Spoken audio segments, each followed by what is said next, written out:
Hi, everybody. I'll let David take his coat off and then we'll, we'll roll. Go out for a while, stay. Pardon? Thank you. Oh, I'm good, but thank you. I gotta charge up. Charge up a little bit here. All right. Fire when ready. Ready? Okay.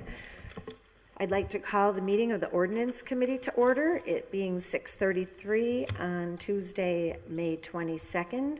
With me, I have Counselor Bartley, Counselor Anderson Burgos, and Counselor Roman, and I'm Counselor Vacan. Motion to take up item number 1. If you can bear with me for 1 minute, I had a request. Is that request withdrawn on item 11? I don't see her here. Are we waiting for, okay. Yes, yeah. Okay, all right, so, motion to take up item 1, do I have a second? Second. All in favor? Aye. Aye. Item 1 is the previous meeting minutes. We did receive them by email. I had a chance to read them, I don't know if everyone has. Are there any, noted corrections or changes needed for the minutes? Motion to accept the minutes. Second. All in favor? Aye. Aye. The minutes are accepted. Motion to take up item number 2. Second. All in favor? Aye. Item number 2 was filed by Counselor Sullivan. Order that a complete review of Chapter 42 Fire Prevention and Protection be undertaken. Many sections are outdated or need to be reviewed and updated. Some sections are being ignored or circumvented. Article 3, which deals with the actual composition, staffing, and benefits of the department, is vague at best and receives less attention than the sale of cigarette lighters as detailed in 42-19. Counselor Sullivan? Yes, thank you. I'd like to ask the committee to consider the order complied with. We've had several meetings now. Almost all the questions I've had have been answered. The items, in particular, a lot of them that were discussed, will be sent either back to ordinance or to other committees, for further review or further action, or to leave alone. So I think it was a good session, a lot of good input, and I'm pleased with it. Okay, thank you. So moved. Second. I thought Counselor. All in favor? Aye. Motion to take up item number 3. Second. All in favor? Aye.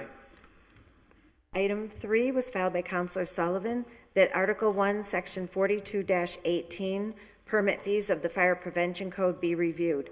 This section deals with permit fees and all are substantially less than in surrounding communities. You should each have a copy of proposed revisions. Oh, here, Dave, maybe you don't have it. Okay, thank you. So, Counselor Sullivan, would you like to run through this? Sure. Or should we just take a couple minutes to look it over? Yeah, whatever the pleasure of the committee, if you want a few minutes to look it over, or if you want me to quickly go down each line item. And Well, for those in the audience that can't see it, Yep. and maybe for folks watching at home, maybe a quick rundown? Sure. If you take the entire, almost 3/4 of the first page, you can see, looking at these, that range anything from fees, and this is to do with 4218. Anything from the storage of ammunition, cutting and welding, fire suppression, black powder storage, oil burner inspections, right down the list. Holyoke's fee is $25. If you look, we picked 3 surrounding communities, Springfield, Northampton, and Amherst, and compared the fees that we charge. And in almost every instance, you'll see that the fees charged in the surrounding communities are double or triple what are being charged here in Holyoke. And I'd like to thank Deputy Chief Presbytkowski and his staff. They spent a lot of time putting this together and doing the research on this. They were willing to be here tonight, but I told them they had done enough and we could take it from here. So I would like to thank them. So having said all that, if you look at that whole first batch, some of the fees have no change. And we felt, looking at these were some that might affect really smaller businesses or independents, like a spray booth for an auto body shop or something like that. And the rest of them, just to get them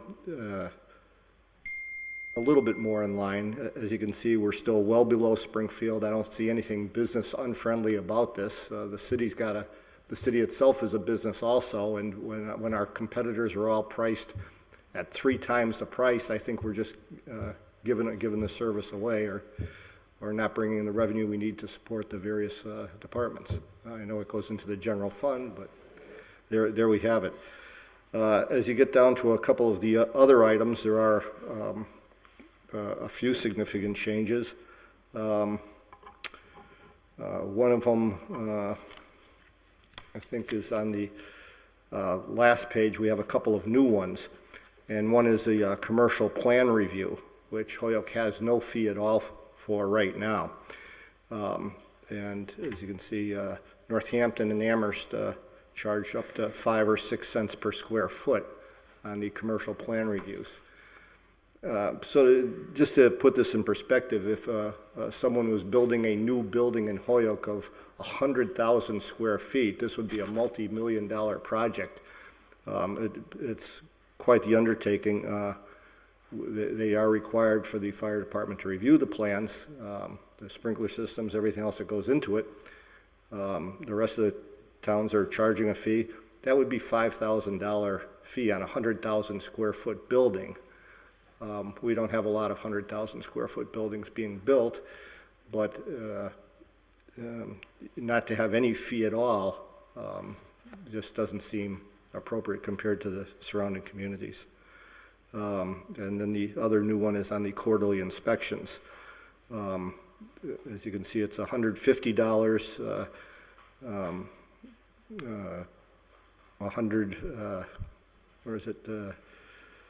$150 in Springfield, Northampton, and Amherst at $125. We're only proposing a $50 fee. It's just something, yes, sir, we charge no fee at all. So those are the only new ones. All right. Are you set with your overview, or did you want to That's make? yeah, that's the overview. Okay. Yep. All right. I just have a couple of questions. Are all of these fees pertaining to inspections? So these are permits. Permits, okay. Right. So they don't involve they might involve an inspection to get the permit? Yes. Okay. Yeah. Okay. So I guess my only question would be on the new one, on the commercial plan review. Right. Since we have no new buildings going up other than maybe the bank. Would that be a disincentive for people if you're? No, I don't think so. If the surrounding communities are charging one, it's not, number one, it's not a disincentive. I don't think anybody, let's say it's a smaller building, on a 10,000 square foot building, you're talking about a $500 fee. So let's say that 10,000 square foot, it's a little big, but let's say that's a Dunkin' Donuts, since that seems to be a popular topic. I don't think for $500, they're not going to build their Dunkin' Donuts. So there's no point in not charging a fee either. We do have to provide a service. So on some of these, we have to bring in an outside consultant or send it out. So it only makes sense. Anybody have any questions on this? Councilor? Thank you, Council Sullivan. My question is, you were working in tandem with the fire department. Did the fire commissioners take a look at that? Did they have this new proposed fee structure? Did they have any feedback at all, or? I don't know who Jeff involved. I'm not aware of who was on the committee there. It was Jeff Prespakowski that did all the work on it. Okay, So. thank you. Councilor McGivern? On the commercial plan review, who does the commercial plan review? I believe it's fire prevention. Maria?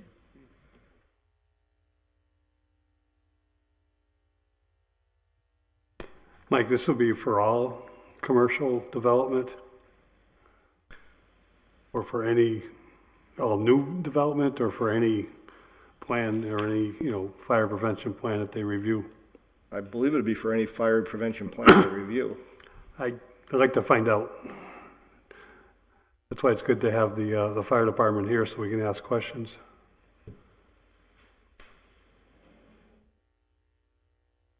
I mean, that can be a lot of money for something that is needed to be done, but Councilor Bacon said it could be a detriment to new development, and it could also be a hindrance to existing buildings who are renovating or adding on. If you do it by the square footage. I'm pretty sure it would include somebody doing renovations where they did have to get it approved. Even still, I don't see anybody doing, I think your average renovation here is going to be somewhere in the neighborhood of 10,000 to 20,000 square feet. At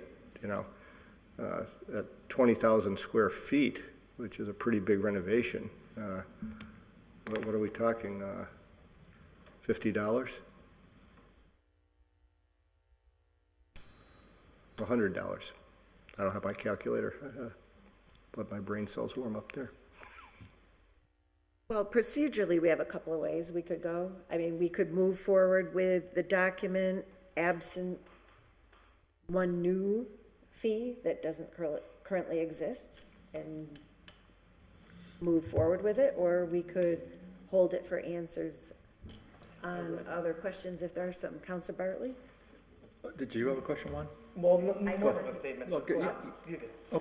Okay, well, I guess I'm of the opinion that the deputy fire chief worked on this for a while. I appreciate Mike's diligence because no one's looked at this for gosh knows how long.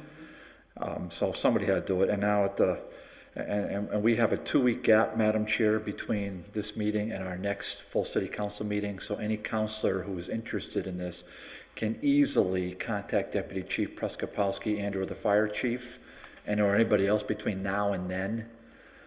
So I'm of the opinion that after everybody said their piece, that I'll make a motion to receive and adopt and forward this to the full city council, with the caveat that perhaps that one single item, if it's a quote job killer, can be amended.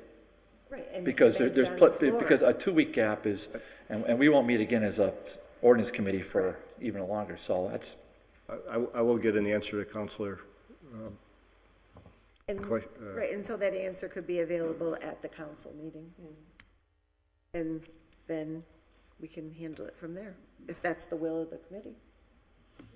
I don't want to make a motion until everybody said their stuff. So I'm just. get your mic. Yeah. Sorry. There we go. Thank you. It's doubling at least half this list. And I'd rather look into it a little bit more before I make a judgment. I'm not comfortable with passing something or voting on something that I haven't had the time to look at yet. I'd just like to go over it a little bit more, but that's just me. Councilor Gorman? Yeah, I too want to thank Councilor Sullivan for doing this and really looking at the entire section of the code. And I think if, we're working in tandem, I have to agree with, Councilors Bacon and McGivern, specifically on the 2 new ones. So if I could just make a friendly amendment just to, we could amend it on the floor, but I'm going to agree with Councilor Bartley just to get it out of committee today. We could look it up, and if we have to amend it on the floor, we could change those final 2 items if it's seen that those 2 items, if that's okay with the maker. I'm going to second Councilor Bartley's order just to get it out of committee. So we go forward with it, and on those 2 specific new ones, we'll wait to hear back. But I really thank you, Councilor Sullivan, for taking the detailed time. I know I'm in Muni Code all the time now, being a part of this committee, and it's daunting. And so I just thank you for taking that section of the, ordinances and really working on it. So I applaud you for your work, and I want to see this go through. Thank you. Thanks.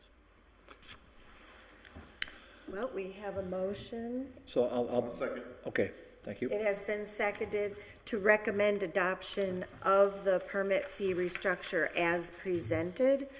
We do have an outstanding question pertaining to the commercial plan review. and if it would have any chilling effect, if you will, on renovations or new buildings. And if we could seek feedback from the deputy chief in that regard, just so that concerning question could be addressed at the full council meeting. Yep, I'll have that ready. Okay. All in favor? Aye. Aye. Any opposed? The motion carries 4-0. Thank you. Motion to take up item number 4. Second. All in favor? Aye.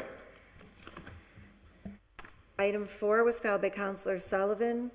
Order that Article 1, Section 42-15, license for manufacture, storage, use, or sale of petroleum products, explosive materials, or inflammable materials be reviewed. Many of the license fees are outdated and out of line with the allowed volumes. Counselor Sullivan? Yep. So here, we didn't have time to prepare a nice sheet like this. This one was kind of the sledgehammer effect. I think just common sense, we may want to revisit this in a year or two, but right now, just to get started, that we go right down this one and just double them all. Now, I know this sounds like a huge increase in 1 year, but I believe these were set back in the 1970s. And I'll give you a couple of examples. You know, the most blatant ones, you can have up to 1,000 gallons or 800 pounds, all right, of, now this is to manufacture, keep, store, and use crude petroleum or any of its products or any explosive or inflammable compound, all right? $15 a year. Come on.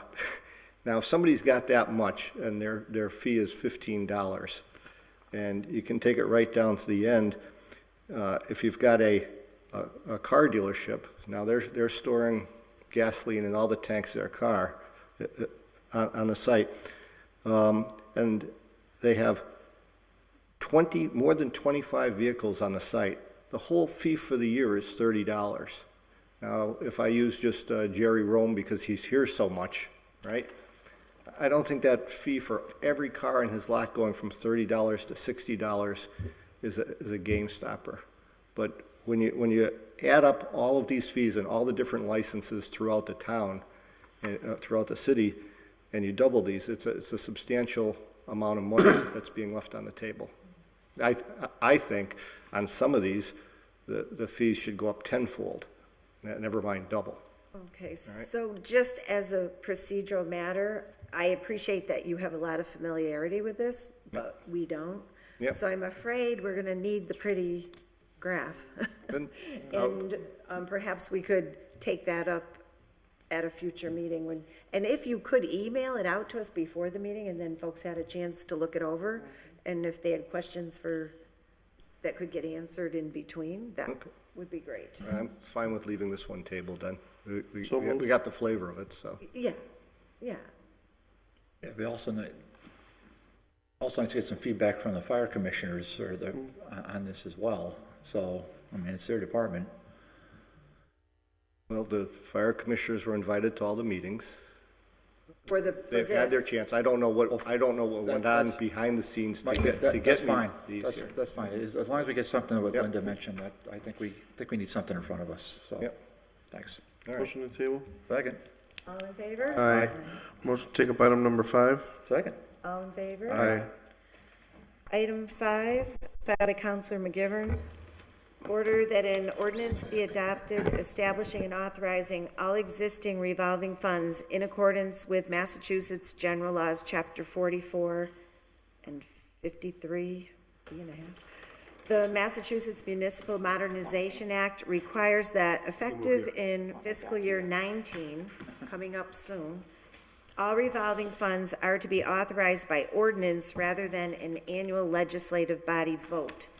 The legislative body must still vote on or before July 1 on the amount that may be spent from each fund during the upcoming fiscal year.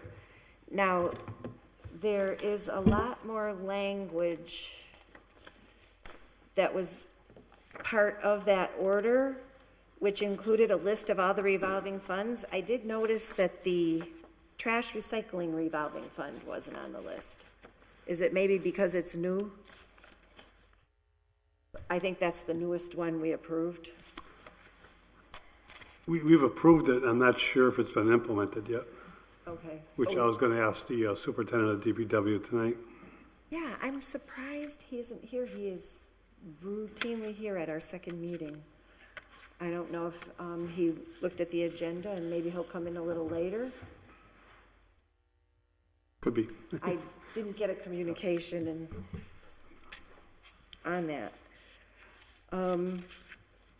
So for interest of the public, I think I would like to at least, without reading all the detail of every fund, at least read the name of the fund so people know what we're talking about. So.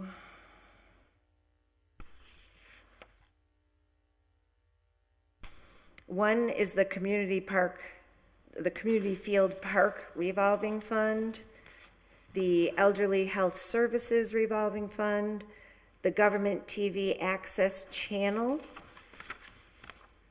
Roberts Field Sports Complex, Wisteria Hearst Museum activities, vacant building, and those are the revolving funds that are listed attached to this order. So we know that we have the recycling bin, and I'm not even sure what the actual name of that is. But that's one that will be also included. Just writing myself a note on it. There is other language in here that talks about the purpose, and Counselor McGivern, would you like to run through us, since you filed this order, how, what the intention behind that law, First, maybe, let me explain. Although it came under my name, I'm not the one who filed it. My name was used as chairman of the finance because it deals with revolving accounts and appropriations, which I have no problem with. That's kind of an understanding. If I'd have saw the part that they're looking to do it by ordinance, I think I would have said something at the full city council meeting, but I just, and I got my agenda for tonight, last night when I got home. So I have more questions than I have answers for the committee. Okay. I know last year we had a lot of issues dealing with revolving funds. I think Councilor Bartley had a number of concerns. I know we were looking for answers and better ways to do business. And I think this is part, or maybe it's an attempt to do business different. But I have a number of concerns if it takes us out of the loop on an annual basis with how monies are put into these funds and how I'm safe and comfortable with the way they're used, as long as they're used with the original intention. And I just hate to see something happen where we set up an ordinance that allows the fund to exist perpetuity, and we don't have any way of knowing what's going on unless we ask. But I think I think we would start with the auditor and get the auditor in to answer some questions. Right, just because it appeared that it needed to be in effect by July, if it, as it looks, falls under that law, I wanted to take it up sooner than later. So I understand, we'd have yeah. enough time. I didn't think we'd And push it through tonight. it's the annual date for almost all revolving funds is, June 30th, going Right. July 1st to restart. And last year, they didn't bring us the funds back into sometime in the fall, which was 3 or 4 months late, if I recall. So since I know Ryan is downstairs running the cameras, I just would like to go on record to ask Ryan to share. Well, actually, we all have this language from city council meeting, right? We received it with the order at city council meeting. So Ryan does not need to provide it to us again, unless somebody needs it sent to them. We're good with that? Okay. So I do think, I haven't really had a chance to study it, but it does lay out the purpose. It talks about expenditure limitations. And I just think that we're going to, like you say, check the details of it. Because under expenditure limitations, for example, it says that a department or agency head, board, committee, or officer may incur liabilities against and spend monies from a revolving fund established and authorized by this ordinance without appropriations subject to the following limitations. Fringe benefits of full-time employees whose salaries or wages are paid from the fund shall also be paid from the fund. And that's actually, I think, kind of a good thing, because we got into some trouble with that at one point. 2, no liability shall be incurred in excess of the available balance of the fund. And 3, the total amount spent during a fiscal year shall not exceed the amount authorized by the city council on or before July 1 of that fiscal year, or any increased amount of that authorization that is later approved during that fiscal year by the city council and mayor. So there's some good language in there. I just think we can take it up, we can all look at it more specifically before the next meeting. And you think it would be, is there anybody else that you think you'd like to have come in on this other than the auditor? That would be the main person, you think? I think so. Yep. Okay. So we can invite our auditor in to go over the language with us. Motioning to table. Second? All in favor? Aye. Thank you. Motion to take up item number 6. A second? All in favor? Aye. Aye. Hang on, I just want to note this. Item 6, filed by Councilor Lisi, ordered that the DPW superintendent assess the placement of a signalized crosswalk near the Homestead Ave entrance to Holyoke Community College. Hi, Mike. I thought you'd come about this time after you looked at the agenda. That was perfect timing.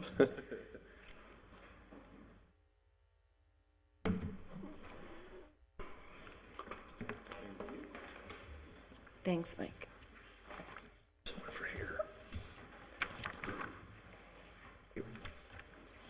Mike McManus has joined us in the council chambers, and we are into the part of the agenda that deals with traffic, parking, etc. So we had talked about this at the last meeting. We did. We'd done a traffic analysis and determined that that light is not needed, but a rapid flashing beacon was recommended to Right. be installed there. Since that time, we've applied for some state funding that would include this. We're waiting to see if it's approved, I think you went over this in public safety meeting too, right? maybe. Seems so familiar. But if it isn't approved, then we'd be looking for approximately $50,000 to put in the beacon and do some other work, some demolition work, and rebuilding the traffic island. So at this point, would you recommend that we table this pending funding, or what do you? That would be or- a good way Yeah? of handling it. We should know within the next month if we get Oh, funding okay. from the state. Okay. So moved. Second? All in favor? Aye. So I'm going to say, not that this is an official tabling to a date certain, but I'm just going to note table for a month, just to follow up on it. Motion taken by item number 7. Second? I've had a request if we could jump to item 11. So moved. Oh, sure. Yep.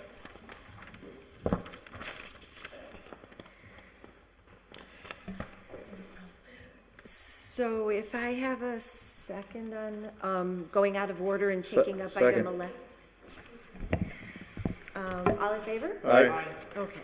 So item 11, filed by Counselor LeBron Martinez, order constituents request that a resident parking only sign be placed in front of 340 Hamden Street. Other clients utilizing certain establishments are leaving those who reside at this address without parking during the evening hours.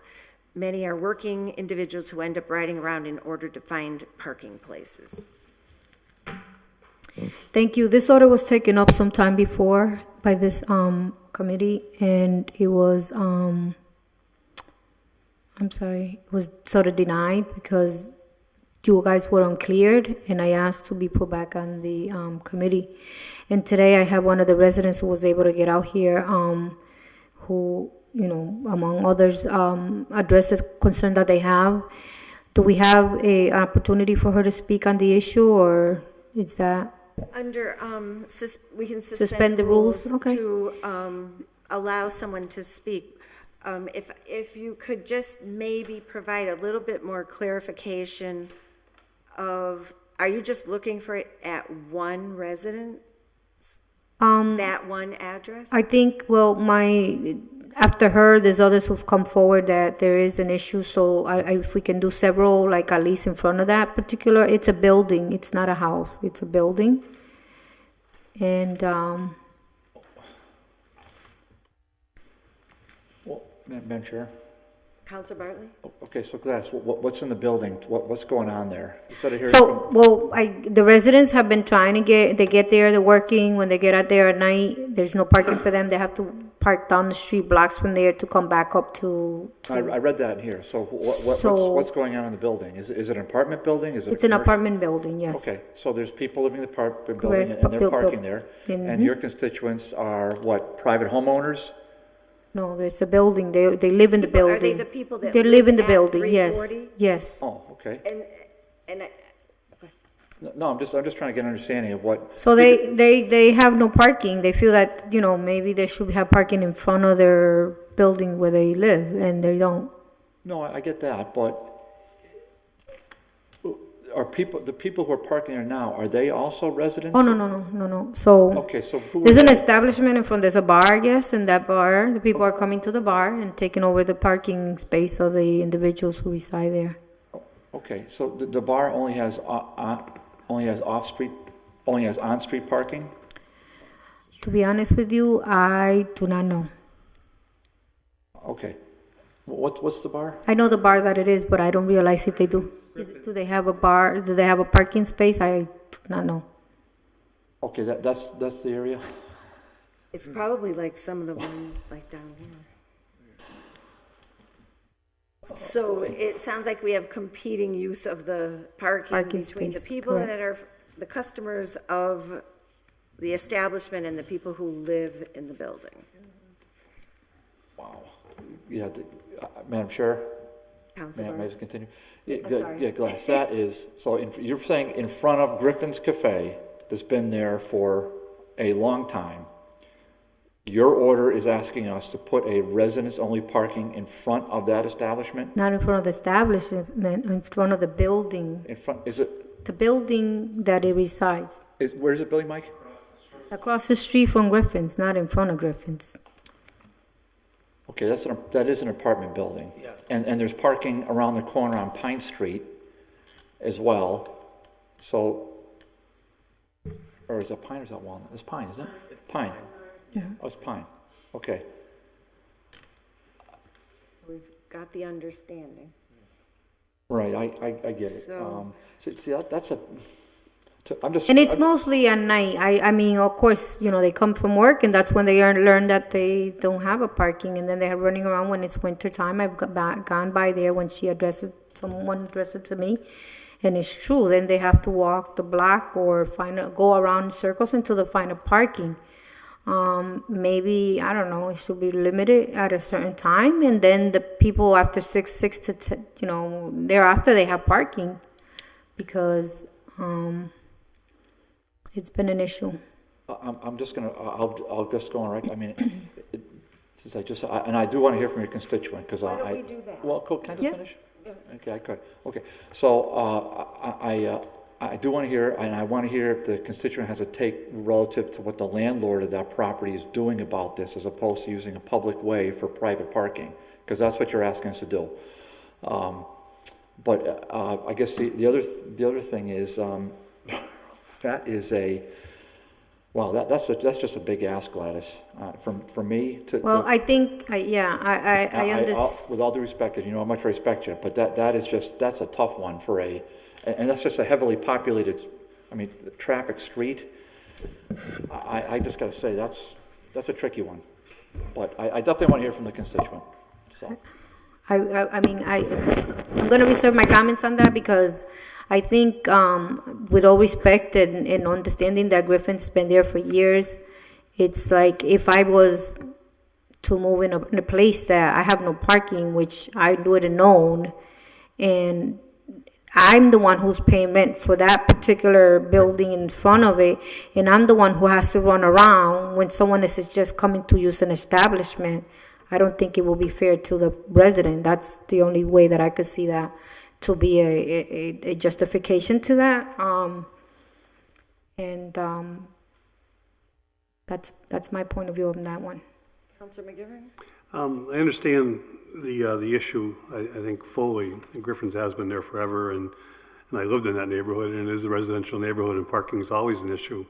The problem with residential parking only is you can't enforce it. State law doesn't allow us to designate parking for anyone. The best we can do is residential parking permits in an area, but then any resident in the area, houses, homes, anyone there can get the residential parking. And then there's no visitors, which we find out becomes a nightmare for most residents because anybody that comes to visit now has no place to park.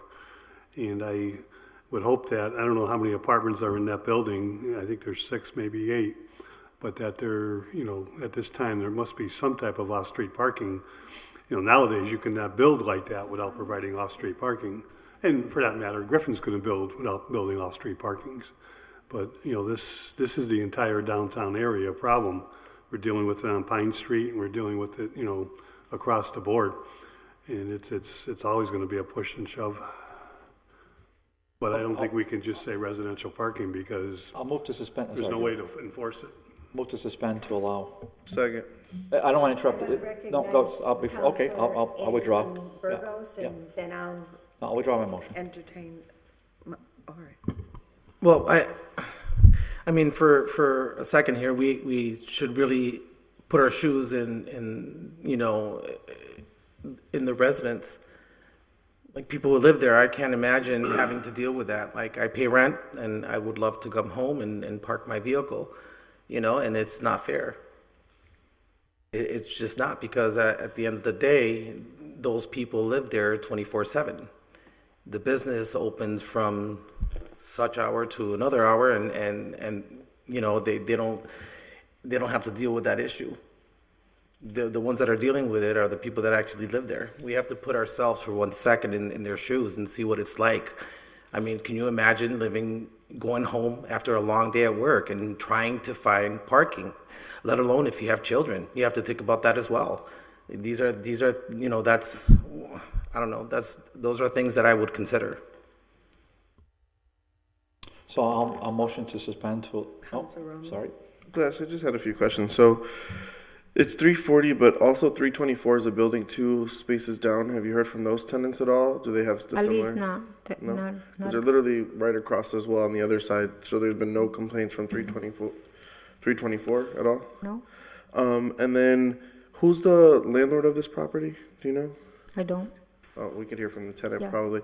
I'm only asking because on 89 Beach Street, just looking at Google Maps and on the city's assessor's map, there's a vacant and condemned looking building right next to it. So maybe that might be something where the landlord could look into maybe purchasing the lot. There seems to be a pretty open, big lot and a condemned building right next door to it, that if the landlord was able to purchase it, and come before us to ask for a parking lot, it's literally right behind the building.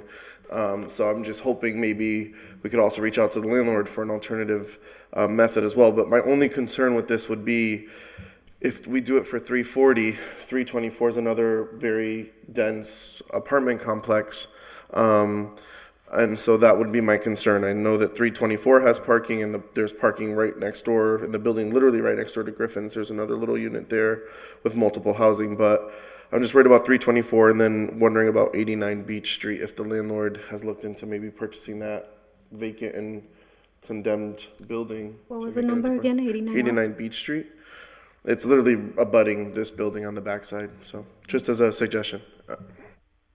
I'll second Councilor Barclay's motion. Okay, so on the motion to suspend rules to let the public address us? All in favor? Aye.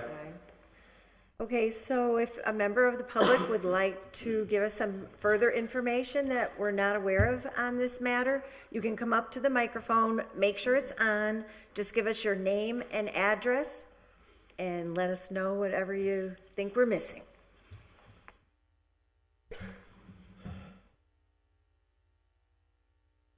You might have to pull the button forward on the side. Sounds like it's, yeah. Okay. My name is Jessica Diet. I live on 340 Hampden Street. I've been there for 7 years. I do understand that Griffin's has been in that spot forever. They're right across from me. But the issue with me is when I'm coming home from somewhere, either work or grocery shopping, I have to go around the block a couple times to find somewhere to park.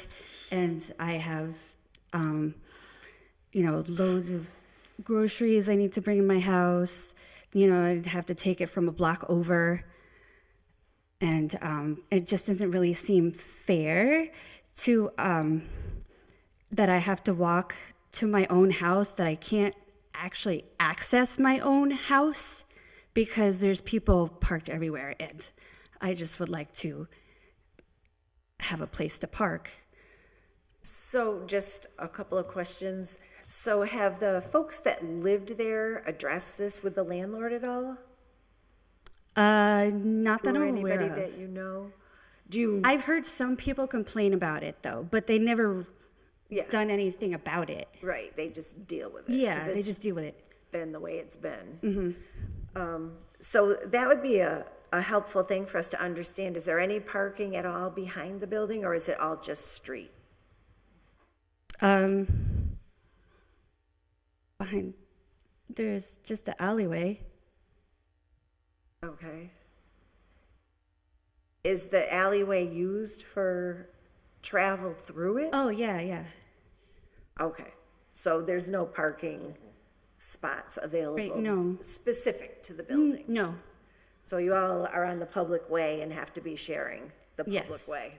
Okay, so there's not been a change in the 7 years? No. Does anybody have any further questions? Is there anything else you think we should know? I think that's it. Council Roman? Is it a property management company or dealing with a private landlord? Do you know? It's a private? Private landlord? Yes. Okay. Thank you. Okay, thank you for your input. Is there anyone else who would like to offer any input on this item? Counselor LeBron Martinez, Yeah, so I also learned, I'm dealing with another issue similar to this, and I think that a lot of times when it's a renters, they think they have no rights, as she mentioned. And to be honest with you, I'm trying to get people to understand that you have rights just like anyone who's a homeowner here. So with that said, I think that I'm going to go back and follow up with some of the people who sort of called but didn't leave numbers or names or anything to try to see what the issue is with them. But the same thing has been brought up. It's not only her. She was the only one who submitted an email, and I sort of did what I had to do to file an order. And yeah, so which I'm explaining to individuals. Back in the days, there was people with no cars. So now that we have such a condensed area with people having to park, this is where the issues are becoming to be created. And she's been a resident 7 years. If it would have been somebody who just got there, didn't know this, did you check into it before you moved or whatever? But she's been there 7 years suffering with the same thing, and that's the issue right now. yeah, Council Roman? Yes, and I just want to say I completely hear and I feel for you and the constituents. I think the problem is that the building itself is fairly old, and looking at the assessor's map and the property maps, the line, and right, we're dealing with this now with zoning and stuff, the setback requirements, so you literally have this building and then there's that little house right next to it that's right up against the edge of it. And so I think that that's where it creates the issue. But what I would like to do is, like I said, I would love to contact your landlord. There's literally a property right next to it that's still listed to this day, and maybe your landlord could reach out to someone like the law department. They're going after blighted and abandoned buildings like crazy in this city, where it could be a win-win, where we could connect your landlord to the law department to say, literally, that would alleviate it. It's the lot right next to your building. It's big enough where then they would still have to come before us to make it a parking lot. They can't not come before us, but at least it might be a solution to two problems. One, it's a blighted building. It's right next door. It's on the card map. And I'm going to show you this before you go today. And maybe we could connect to your landlord. I think that's what happens. But literally on that whole strip, all of the parcels are right up against each other. And so I don't necessarily want to put it on a business and say it's just the business's fault, because there's also 2 or 3 more apartment buildings in that little block radius. And I know I'm preaching to the choir here, but I'm looking at those other parcels saying all those other apartment buildings must be feeling the same thing of, hey, where do we park? Where do we go? So I feel for you. Hopefully we can make this connection happen where it's a win-win for both you, where you don't have to walk that far from your groceries, and where you can get some good parking in downtown. Because I think that we as a body, and it's not just your street, we in every ward, every part of this downtown, we're experiencing this crunch for people are moving in, or we're seeing an increase of businesses, and how do we balance that with the constituents that live there? So I want to make sure that you know your voice was heard today. You do have rights, and that I would love to support the Ward 1 counselor in getting your landlord that information. So Gladys, do you think it would be reasonable to table this and see about trying to find a win-win path here to balance the interests of Yes. all our residents and Right. businesses, to the best we can? Yep, that sounds good to me. Let's table it. Yep, thank you. Okay, thank you. Motion to table? All in favor? Aye. Okay, so we can go back to regular order. Thank you. Motion to Thank take you. up item number 8. Oh, no, it was 7? Number 7, I 7, apologize. Item number 7. Motion to take up item number 7. Second. All in favor? Aye. Okay, this order was filed by Counselor Valentin.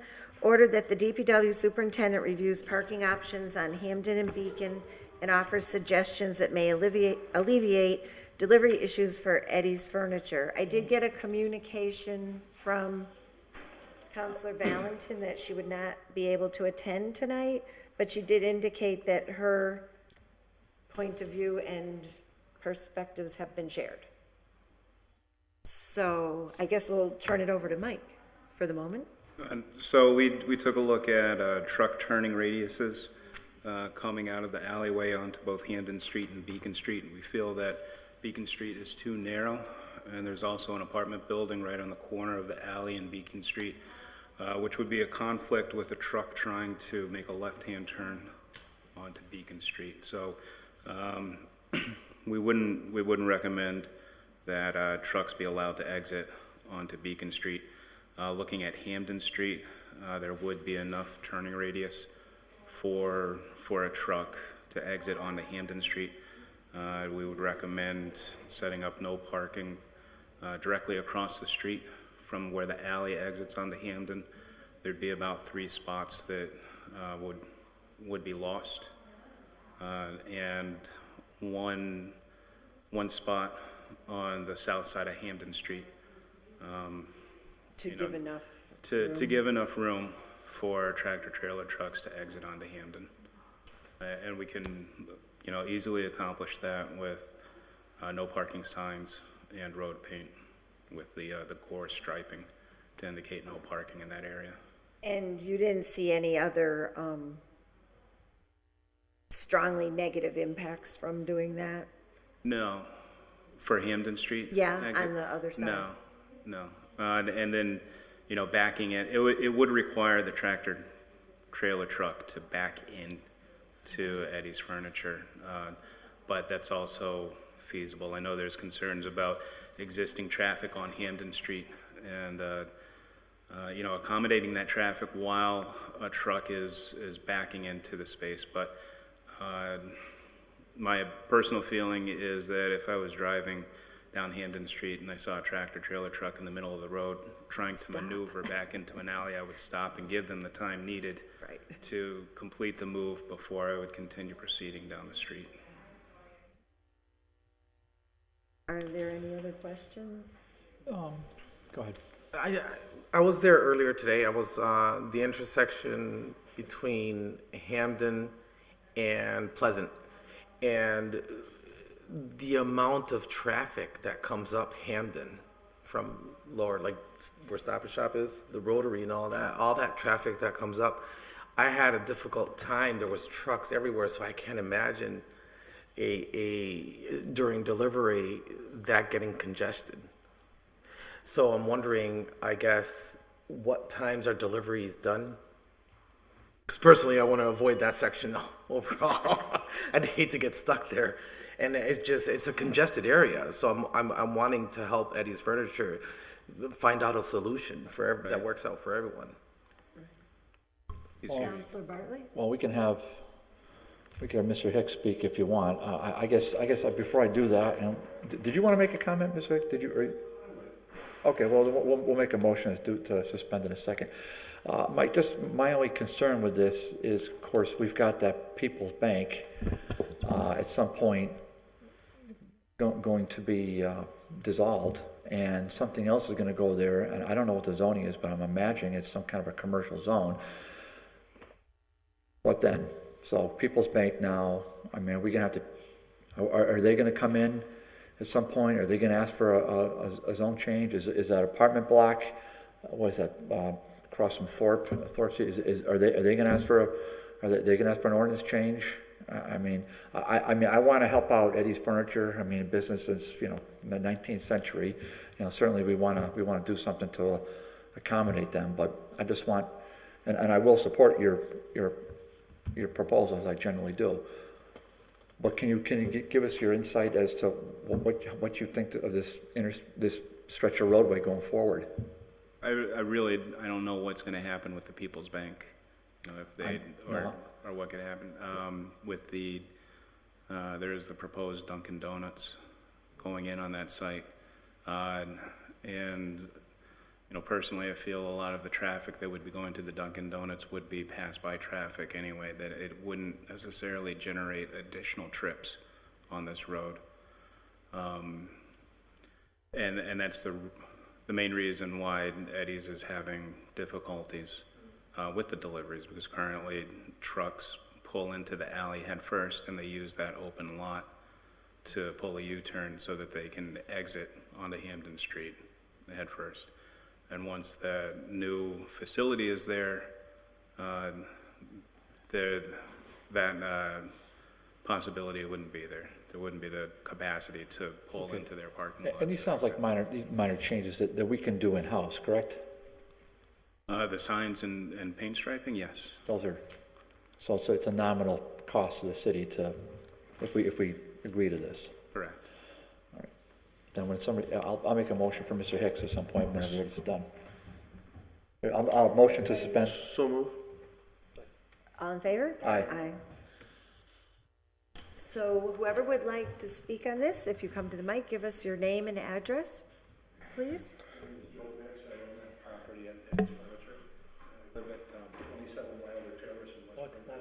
No, take two. Take two.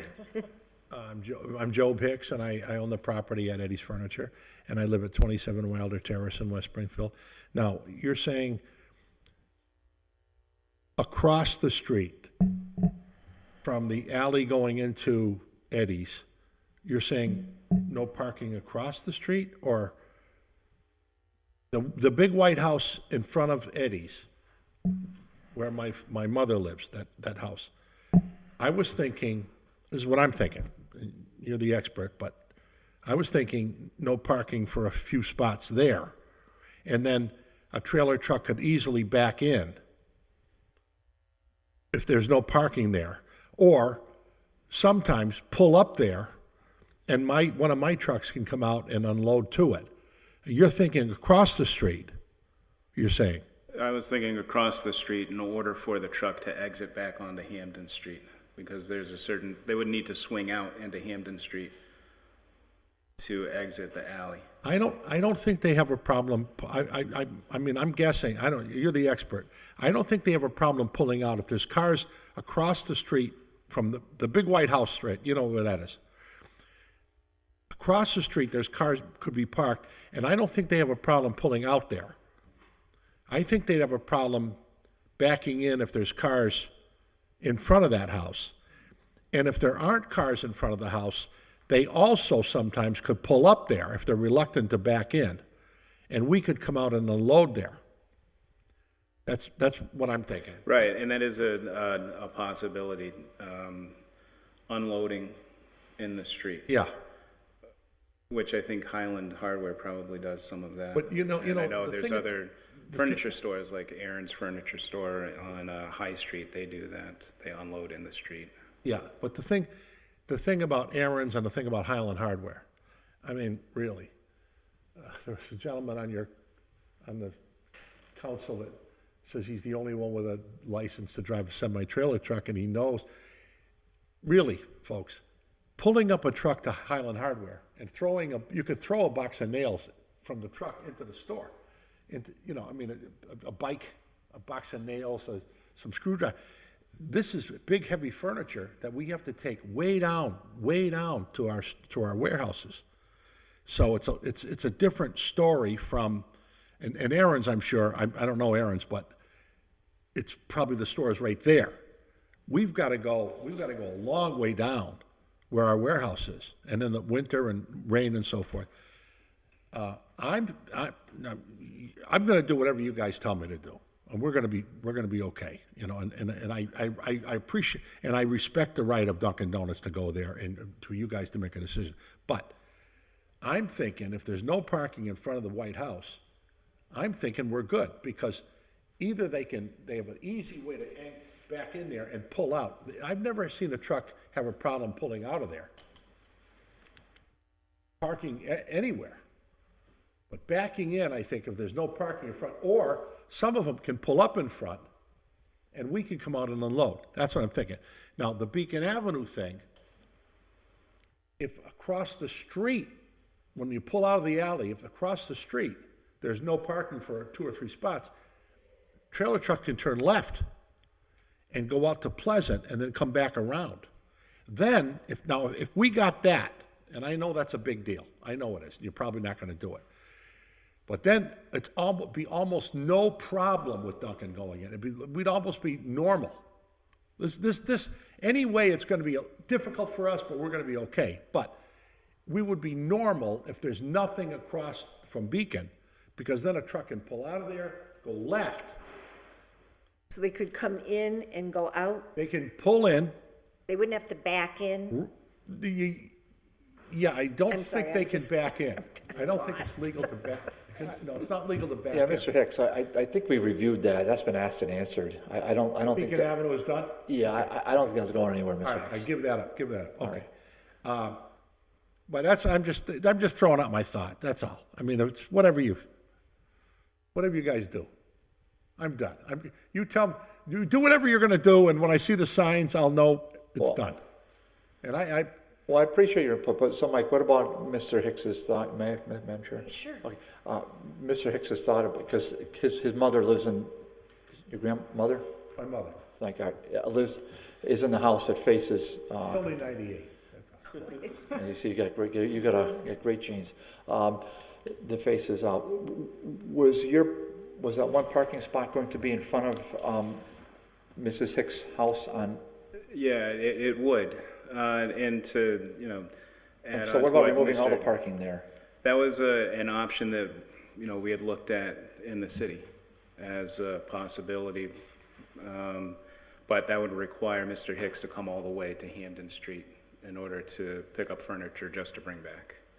What we were trying to do is come up with a solution where the trucks would be able to back into the dock so that they would be able to unload right at his facility. Another thing, if I may, excuse me, when the Dunkin' Donuts goes in, the traffic pattern is going to be completely changed. All those cars coming out of that drive-through, really. I mean, nobody addresses that, and I mean that's life is fine. We're fine. I trust the higher power, but when the Dunkin' Donuts goes, it's a whole different ballgame. There's nothing on that lot. When you get 1,000 cars a day, that's what they're telling me, that's what we've heard in these discussions, in the planning, the other place there, over there. You stuck those guys up on the 4th floor. They're invited. When the Dunkin' Donuts goes in, it's a whole different ballgame, Mr. M. It's wild. You say, oh, they're going to pass through. They're not. They're going to go into the Dunkin'. They're going to come out stream. And then we're going to be out there. Stop, please. In the winter. But whatever you guys do, I'm done talking, and I have no resentment, and I respect the right of Dunkin' Donuts to own the property. I respect that. It's their, they buy it, they got a right to put up a fence. We don't have any, we just own our property. But I'm knowing it's gonna be very interesting. When all these cars are coming out with their coffee, people have got their coffee in their hand, and then they stop, and we're backing these trucks in. And the gentleman he was Mr. Sullivan, I think. He left. But he said, I'm the only one with a license. And he said, oh, Harry Craven, Mr. Sullivan, Harry Craven, you throw a box of nails in it. You could throw it into a store. This is big pieces of furniture. And tons of it. 3-4 times a day. And there's no telling when. We can't tell. We can't. I'm going to call to Virginia. And you got to get us at 3:30 when there's no coffee drinking. So could you tell us how long it takes the driver of a tractor trailer truck to back in? Is that what they're doing now? Are they backing in now? No, they pull, now they pull in. They drive in and they drive out. They drive in, and then that lot is empty now, which is not ours. It's gonna belong to Dunkin' Donuts. Then they can pull over that property out and come out. So they don't have to back up at all? No, it's a sweet thing now. Yeah, Someday we'll have to say to them, back in.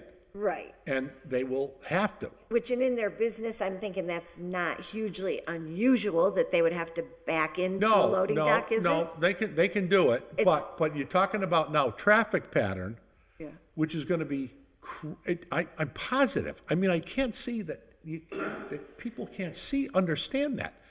So how Dozens and long, dozens of cars. What if a truck comes to me, often they come at 9 in the morning, because these guys sleep overnight somewhere. They show up at 9, they want to get out of there. so how long would it, as far as you understand, would it take the truck, the driver, that would have to back into the alley?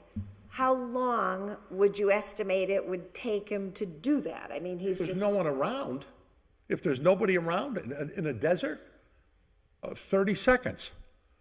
But with traffic, with cars pouring up from Stop and Shop up the hill, coming through the light, coming out of Dunkin' Donut, it's gonna be a terrible jam.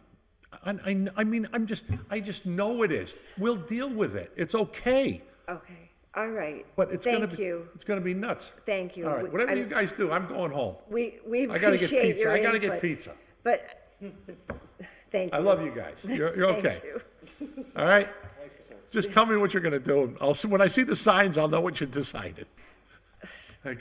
God bless. Take care. God bless America, and God bless the United States of America.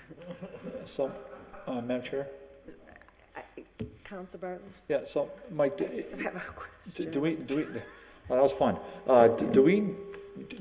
Does the city need any more spaces in front of that house, that White House? Because I mean, I'm gonna support your plan, but do you need, would it make sense? I would need to look at that to see, how much space would we need in front of that house? Because now it's very clear that you can take unlimited, though, I mean, as far as he's concerned, I don't think, I'm pretty sure Mrs. Hicks, she doesn't drive, but if she did have a car, she could park on Eddie's property, because they have parking to the side of that house. Yeah.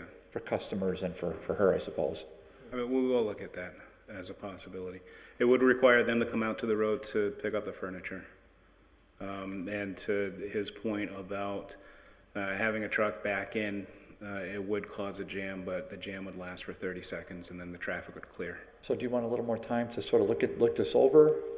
Or do you think we should vote on this now and you want to give us some measurements for 2 weeks? We could do that. I could get you measurements in 2 weeks for the full city council meeting. then, We could give you measurements for both, and then you guys could debate it.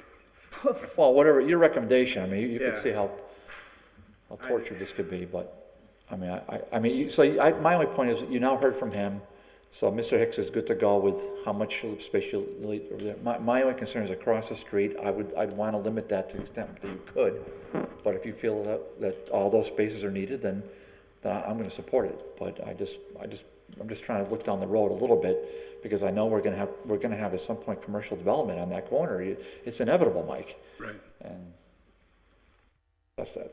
So Counselor Bartley, were you referring to Hamden Street just now when you were talking about if he needs all the parking spaces? Yeah, that's right. That's the White House on the left. Oh, I thought it was on Beacon. No, that White House is on Hamden Street. Oh, okay, Yeah, it faces Hamden. okay. So, It's right before, and that's the house his Malone- mother lives in that he was talking about. Maloney's Pub, Joe. What's it called now? Elizer's. Yeah. It's across from, It's next to. next to Elijah's. Yeah, next to Elizer's. Okay. So I found myself thinking as he was talking, and I maybe just have the logistics of it messed up in my mind, but what I found myself thinking is, if we did what you've recommended so they could back in, would it be also possible, because I thought he was talking about a different location, where we could put signage up and make it a loading zone?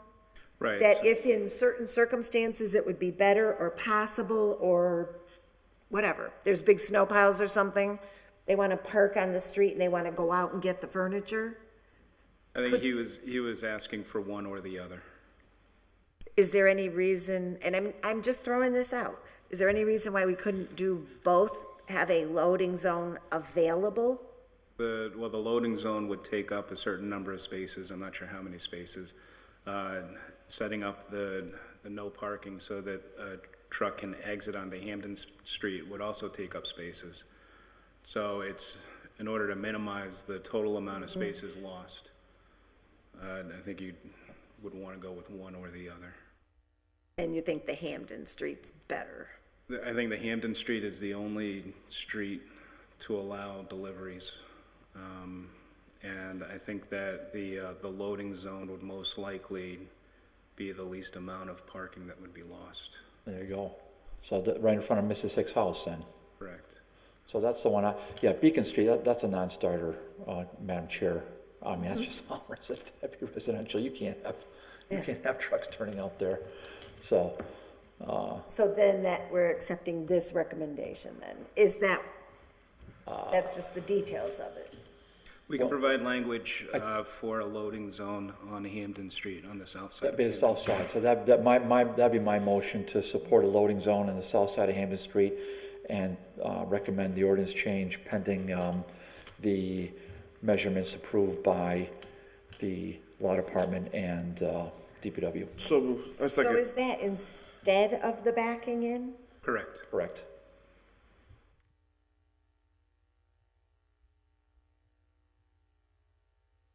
So the truck would just essentially park temporarily on Hampden Street, unload. Eddies would come out to Hampden Street to pick up the furniture and bring back to their facility. But wouldn't they have to be running back and forth across the street? No, No, it's on the same side of the street. It's on the same side, so Same they side, wouldn't it's have on to be south. crossing. The south side of the street, that's right. Okay. They wouldn't have to be crossing over, that's right. And that way you would save the parking on the north side of Hampden Street. You don't have to eliminate parking spaces for a truck to turn out. I mean, this happens all the time on High Street, Main Street, trucks are perpetually parking there. Coca-Cola bottling trucks are perpetually parking in front of Kenny Fried Chicken or wherever else. They drop the bed and they unhaul it, and that's that. So So this is that would be an amendment to this recommendation from Mike, though. that's what I propose. So can I just understand, Upon Mike, the and I mean, I don't conversation. really have a horse in this race, I'm just trying to understand it. What was the basis that you recommended this rather than that? so this recommendation was to allow a truck to back in to Eddie's Furniture to unload. They would be unloading off-street. Right. They'd be unloading right at their warehouse. And it would, make things easier for them. This other way, where they would be unloading on Hampden Street, the onus would be on Eddie's more to go out and pick up their furniture and bring it back to their warehouse. But it was an option that Mr. Hicks offered as well. Yeah, I mean, Counselor McGivern? Just my own opinion and the way I'll vote is it's not gonna work. It's gonna cause more problems on Hampton Street, it's gonna cause more problems with any business on either side of the corner. And Which isn't going to work. parking a truck on Hampton Street to unload Okay. it on a regular basis. Okay. So I have to say, just listening to everything, to me, the main thing is the truck drivers would just have to adjust to backing in instead of driving in and driving out in this scenario, but they could get to the dock, which to me seems like the logical thing to do. I don't know. Well, That's, Counselor Bartley? well, I hear you, except for the fact that once the traffic light turns green and cars are going up the hill, and I understand it's a 30-second, I understand we have experts here on this board that know everything about commercial driving, but fine. Truck stops, puts it into gear, and now there's a wall of cars behind them that are stopped within, 3 yards. What then, Madam Chair? As opposed to my suggestion, which I'm not sure why it wouldn't work, where a truck could pull over to the left-hand curb, stop the vehicle, drop the back door, Eddie's guys come out, 15 minutes later, clear out the truck and load it in their furniture, and then they're gone on their way, as opposed to stopping traffic, backing up, then pulling back out, stopping traffic. I mean, I think this way, there's more of a constant, potential for a constant traffic flow. I mean, believe me, that's my guess. I don't have a CDL. I'm not an engineer, but that's my take on it, and that's how I'm gonna vote. Counselor Roman? I think I'm going to be inclined to support Councilor Bartley's amendment, only because either way, for me, I just feel like it's all moot until the Dunkin' Donuts gets built anyway. We're going to be back at this table to see what's going to happen then. So I just happen to agree, let them test it out this way when the Dunkin' comes in. You're right. I think this is all for naught because we don't know how it's going to be yet, and that's going to be more traffic, that's going to impact your studies, so we'll be back at this issue in a while. So I'm going to support Councilor Bartley's amendment just to move along with this for now. So that way Eddie's Furniture can practice at least with this, and we'll see what happens when the Dunkin' is there. Okay, so we have a variety of opinions. I have to say myself, I'm inclined to take the recommendation of the engineer because I'm not one, and neither am I a traffic person, and neither am I a truck driver. So I'm inclined to go with the recommendation of our superintendent. I don't think anybody's wrong. I just, That's gonna, Madam Chair? Counselor Bartley. Yeah, I don't want to be seen as overriding the superintendent. Mike, I mean, is putting the no parking zone on the south side, is that a feasible, reasonable option? Or I mean, if it's not feasible, Mike, I don't want to vote for it. I'm not here to override you just because Mr. Hicks wants it that way. I believe it is, and it could be a no parking unloading zone. We could set the hours, 8 to 6 or something like that. I do need to verify that there's space. And I also tend to agree with Councilor Roman that one way or the other, we're going to be back here. Like you said, we don't know what's going on with the People's Bank or any other development. That's really, okay, so I wanted that to be. No, I mean, I wasn't trying to imply that. Well, I know you weren't trying, but it was being implied, so I wanted to make that sure that was, I just want to make sure it was clear that it's reasonable. I mean, I guess we probably should my opinion right now then is we should probably table this until Mike can go out there and measure whether or not it's even realistic to even have that option before us. and then come could back, do that. come back with a measurement, and then we can, The Dunkin' Donuts isn't gonna be up in a month anyways. I don't think so.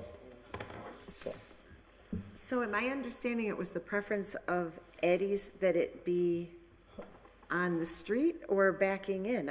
I wasn't getting a clear picture. On this, sorry, okay, My impression was that his preference was on the street. yeah, that's my impression. I'm seeing a head shaking no in the audience. Counselor McGivern. Just a reminder, yes, we can create that loading zone, but we cannot designate the loading zone for Eddie's. It would be for anybody on that street to use it at any time, as long as they follow the loading zone rules. You know, it could be across the street, it Yeah. could be Highland Hardware. Good point. You might want to bring those box of nails all the ways up the street. you No, know? that's- I'm not sure. That's a And good just a point. reminder, what they're backing into is an alleyway. That is a public safety access for all city vehicles. And, that alleyway has been abused. That alleyway needs to be open. And if they're gonna bring trucks out, instead of bringing a truck into the dock, now they're gonna have trucks blocking the alleyway as they're unloading the truck. Which is what they have now. Because the truck is parked in the alleyway when they're unloading it, so it's completely clogging the alleyway. Motion to table. Second. All in favor? Aye. Motion to take up item number. We'll take it up after the Dunkin' Donuts is built. Good gravy, yeah. Here. Motion to take up item number 8. Second. Hang on, I just want to write my note. Okay, all in favor? Aye. Item 8, filed by Counselor McGivern, ordered that the city council look into creating a parking authority. Counselor McGivern, I know we haven't really gotten further with it, but we did have the more discussion at finance, so I put it back on. Absolutely. And- Right? And real quick, and I'm glad Mike is here, there is some development. And I know Mike has a lot, and I want to support, down the road what he thinks that is doable. But the mayor has agreed to form an in-house parking committee with 3 or 4 department heads, a representative or the executive director of the Chamber of Commerce, and a city council rep. He's asked me to be the city council rep. I was going to talk to Todd about getting permission to represent the city council. I'll be happy to serve on it, but only the president can make it the official representation of the city council. But unofficially, I would still serve on it. So I think that committee is going to, quickly come back with a plan with the help of Mike and a lot of the logistics of what's going on, and hopefully give something to the city council that we can sink our teeth into. Thank you. Mike, did you want to add anything? So the parking committee, as proposed, would look at off-street parking with the parking meters, the 2 parking garages, and then the municipally owned parking lots. We wouldn't be looking at parking on, Pine Street or other locations Right. outside of the downtown So area. municipal parking. Correct. So do you want a motion to send this to legal to get a draft going, Joe, or where are we? with Oh, this? no, I would ask to table it, because the committee may come back and say, we don't need a parking authority, we just need a mechanism, a plan underneath the DPW that works, and then you can go from there. All righty. Yeah. Motion to table. So if we table it, then will you as the maker just come back I when will you want I will it let the up? committee know when, Okay. when they're ready to make the report, and may need other orders filed too. Okay, So motion There is to- actually a comprehensive plan now, it's just the enforcement and the way it works has been lost over the years. I like that automatic system.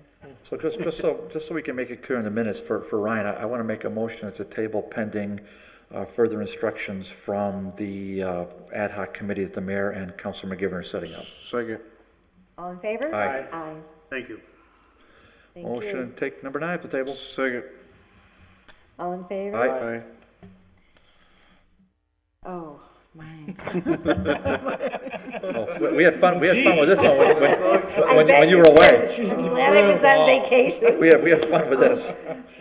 Filed by me. ordered that speed limit signs 30 miles per hour be installed on Mountain Road. And I filed this order because there was a 30-mile-an-hour speed sign on Mountain Road. Then when I came back, I learned that the study showed something different than what I understood. So I looked in the ordinances, and there isn't a speed limit designated for Mountain Road in the Holyoke Code of Ordinances. So you think somebody just put the sign up? So I think someone just put the sign up. We did a traffic study on Mountain Road, and it showed that that 85th percentile speed was 40 miles per hour. Mountain Road would be classified as an undivided way outside of a thickly settled or business district, and it would have a statutory speed limit of 40 miles per hour. Just based on the I'm sorry. the properties, the zoning of the area, the statutory speed limit is 40 miles per hour. That doesn't take into account curvature of the road, hills. So based on the speed study, the speed of traffic meets the statutory speed limit. But if the body feels that 40 miles per hour is too fast for this road, the next step would be to ask the police to do their own speed study. And then the police would take multiple passes through Mountain Road. They would determine what the appropriate, comfortable driving speed is for the road. It could be 30, it could be 25, or it could be 40 miles per hour. But they're the experts, according to Massachusetts DOT, for setting speed limits. So we would have to ask the police to do a speed study? Right. Do we have any discretion? Because the impetus for my filing of this order was that people are speeding down Mountain Road. So you can imagine when I read it, I was like, oh no. It's just the opposite. Right, it would be asking them to do a speed study to determine what the safe and recommended speed for the road is. But do we have so is that the next thing we must do, other than nothing? If you legally want to reduce the speed limits, that would be the next step. Okay.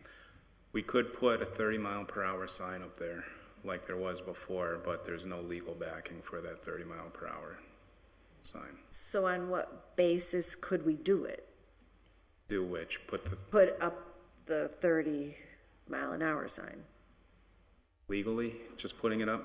None really. You would just put it up and hope that people obey it.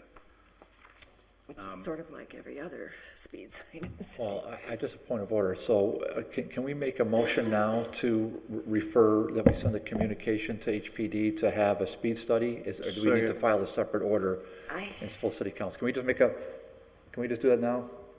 Can we just ask legal that? Sure, so we'll suspend rules to ask legal. Yes. All in favor? Aye. Kara Chambers. Crystal, can we just make a motion now to send a communication to HPD to do a speed study, then come back so table this for now, and then have them do a speed study and come back to Ordinance Committee? Or do we? That would make sense to me. You're still looking at 30 miles per hour on Mountain Road, no matter how you're looking to get that done, whether it's engineering or HPD. You're still notifying everyone in that area of what you're trying to do. I don't see any problem with that. So I want to make that motion then. And Thank you. And then before we Good table point. this, Madam Chair, can I just make one comment? Sure. Thank you.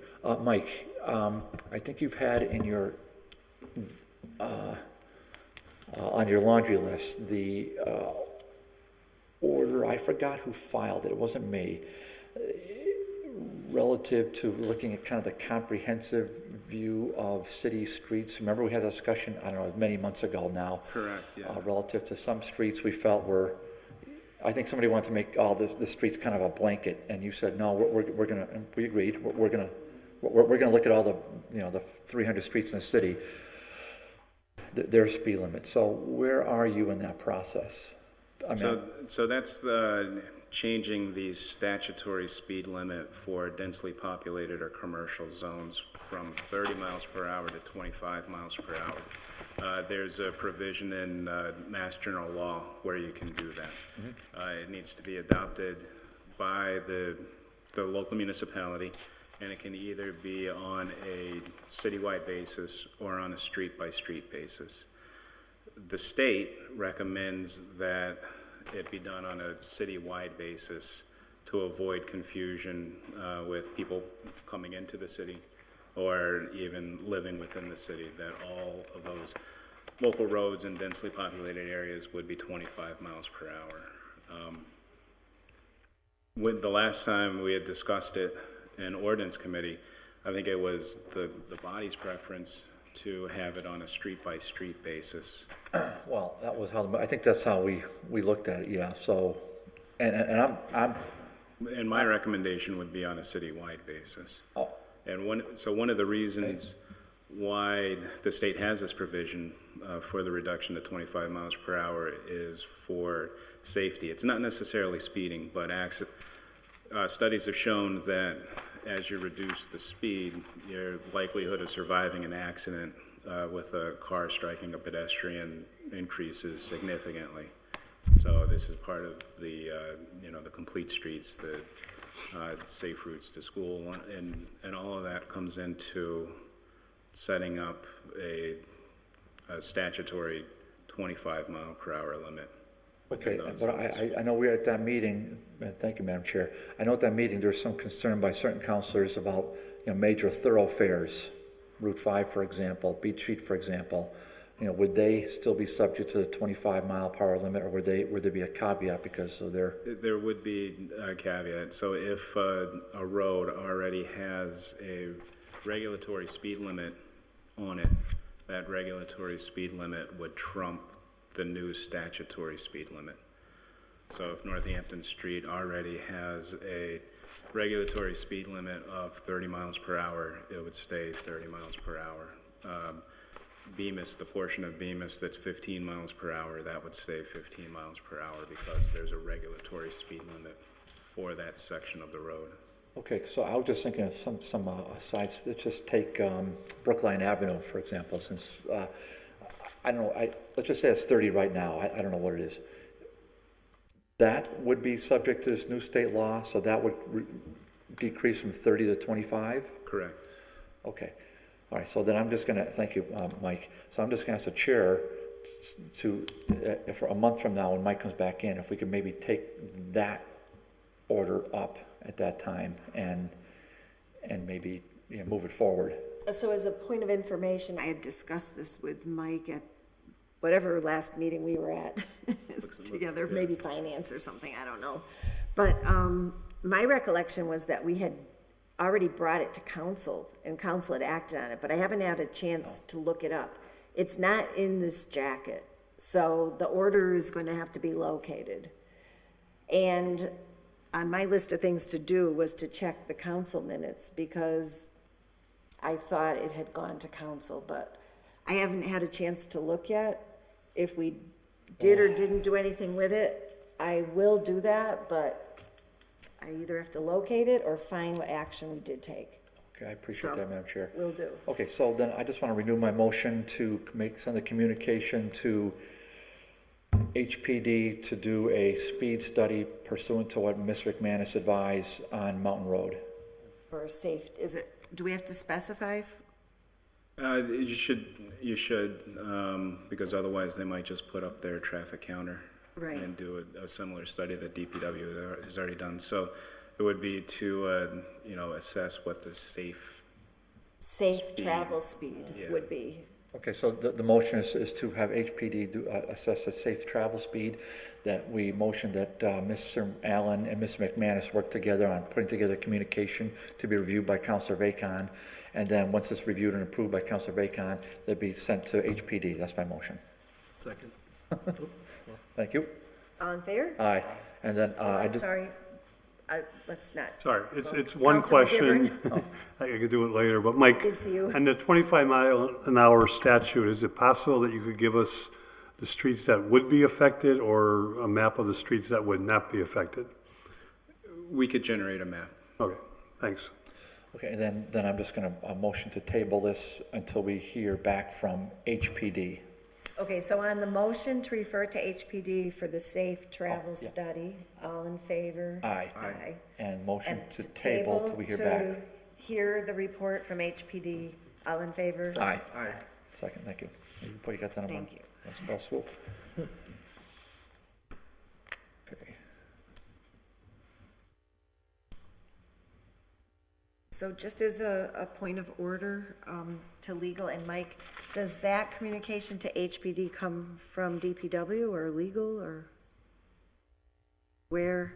I haven't done it Who asked before, so Well, I'm not sure. well, the motion, PD in the to motion, Madam do- Chair, No, but I just want to know who.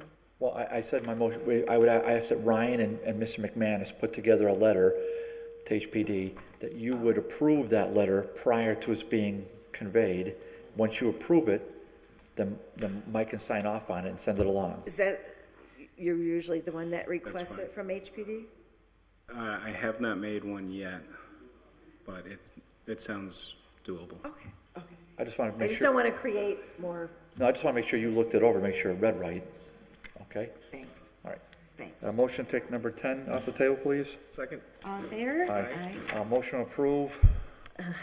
Order filed by Counselor Bartley to install a stop sign where Russell Terrace intersects South Street. Yeah. And then it has the measurements, right? Or no, it says,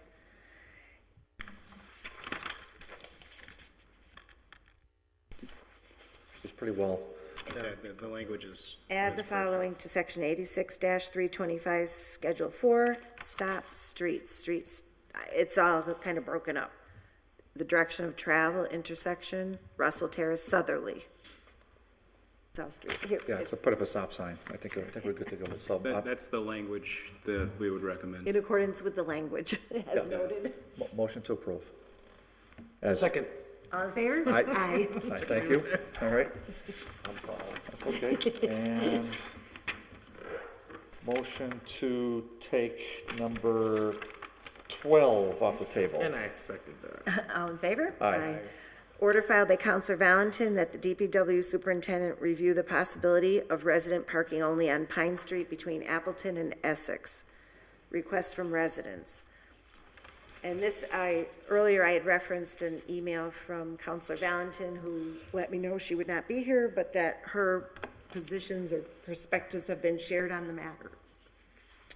Right, and so, Madam Chair, we took this up in April. I know there's a resident here that probably want to speak on this. We took this up in April when you were away. It is theoretically possible to do that, but we felt that is a through street. It would be taking away a lot of parking from, at that point, and there are parking alternatives as we found out, and there's a good parking alternative, which, you know, I'm not going to call out counselors, but there's a good parking alternative now with a YMCA parking lot that certain counselors voted against, that now want parking permits. But fortunately, after a 2-year battle, we got it through the full city council. It wasn't easy to do it, but we did it. And now there's a beautiful new parking lot at the corner of Pine and Appleton, where residents, I understand, are allowed to park their vehicles at no cost. However, I do understand from the resident that's here, and we've communicated many times, and I think it makes sense to hear her out and hear her ideas, so I'm willing to suspend the rules after we hear from Ms. McManus on this. Okay. So I agree with Councilor Bartley that it is a through street, but as we know, there is demand for on-street residential parking. We have done this resident parking only in other areas. So if the body feels that resident parking is needed here, we would provide the signage that's needed. So, did you want to speak? Okay, so I'll Make a motion yeah, to suspend rules? yeah, so moved. Is there a second? Second, All in sorry. favor? Aye. Aye. name and address, please, and whatever you'd like us to consider. Is it still on? It is, I believe it's still on. Yes, it's on. Okay. Hello, again, my name is Wendy Urban. I live at 186 Pine Street. I sent an email to, I hope everybody got it, to the city council in regards to this matter. And what we were discussing is, first I'd like to talk about the YMCA parking. It is available to us if we want to park in it, but one of the problems with that would come, I personally have utilized it in the wintertime. The problem with that is there's no set time regarding that in the winter. There's no set time for when they plow. So we wouldn't know when they were plowing. We'd have to move our cars, and then we still would have nowhere to park. But parking, winter parking, as per my email said, is kind of like, part of the course in New England. You're going to have to fight for parking regardless of where you're at. If you don't have a driveway, you're going to park on the street. My proposal was to try to basically become something, to make something that kind of like a set a precedence of something that nobody has. Holyoke would be the first to actually do this. We already have permit parking in Holyoke, and as I understand it, and I could be wrong, we have it for people who live across from businesses. We don't have it necessarily for homeowners that live across from apartment blocks. So my resident permit parking plan that I proposed in my email would allow people to pay for the privilege to park in front of their homes only within their boundaries of their property. I think it was pretty detailed, so I don't want to really spend much time getting into it. And I think that that's something that would solve a lot of issues, and I've listened over the course of time to a lot of different problems, and this is something that's going to come up throughout the whole city, and I think it's something that actually would relieve some of the parking problems, especially when the Virgilio building opens, and I know that they can also, as far as his residents go, can park in the YMCA, then there's that empty lot, et cetera, et cetera. But that being said, again, I think that closing off the entire street is definitely, I agree, not an option, because it's unfair to say to somebody, you can't have commercial drivers on your street, to say Eddie's, for example, can't come on my street to deliver a bed or something because it's residential parking only, and it just causes for problems. But by giving the people the right to pay for the privilege to park would increase some revenue for the city, would also allow the residents to have some sort of safety for the homeowners, especially since we're already kind of responsible for that area in front of our house anyways as homeowners. So that's why I'm saying if I have to pay out of my pocket to maintain a tree belt that I don't own, I'm willing to pay out of my pockets just to park in front of my house. Okay, and I hear you, and I appreciate you putting forth an idea in terms of thinking out of the box. I would, in terms of this idea, I think we would have to send it to legal, because my understanding of every street thing that we've ever done is that we cannot do anything on a public street that says it's for you, whether you pay for it, you don't pay for it, etc. Right. Because it's a public street. So we can't say just you get to use it. I mean, even if we think it's a great idea. But, and I mean, this would just be a question for you, because I may be misremembering something, but on that street, is there the ability to have curb cuts and driveways?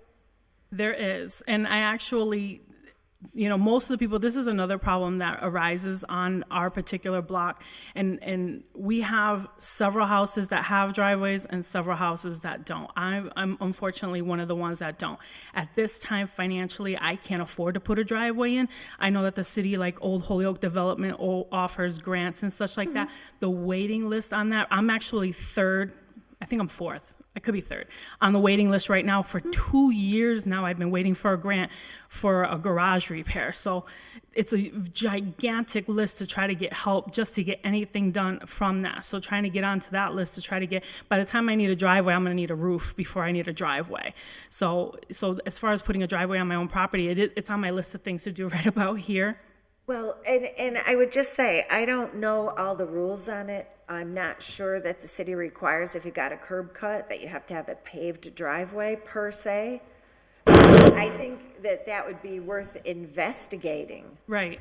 Because I don't know the rules. Yeah. So I'm not going to pretend that I do, and I don't know if there's anybody here who could speak to them.